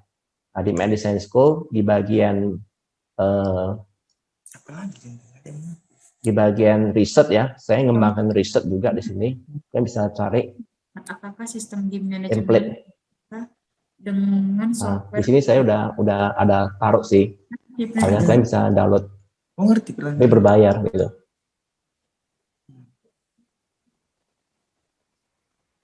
Oke, Dan ada lagi? Ya, mungkin pertanyaannya dirangkum hanya itu saja, Pak. Beberapa pertanyaan sih sama. Oh, sama. Ya, beberapa pertanyaan sama dan jawabannya sudah dirangkum dalam beberapa pertanyaan tadi, Pak. Nah, kita beri kesempatan untuk yang resen, silakan masuk. Atau kita akhiri untuk sesi tanya jawabnya. Nah, untuk template Revit dan untuk pelatihan BIM Basic, silakan hubungi marketing kita di nomor yang nanti akan menghubungi Bapak Ibu masing-masing. Ya, baiklah. Sepertinya sudah tidak ada lagi pertanyaan tentang template ini. Terima kasih Pak Tony atas tanya jawabnya. Terima kasih juga untuk sosialisasi template-nya. Semoga bisa berguna, semoga bisa menjadi referensi dalam berarsitektur, juga dalam mengembangkan metode-metode desain di masa yang akan datang. Nah, kepada Mbak Dina, kami persilakan untuk mengakhiri acara ini.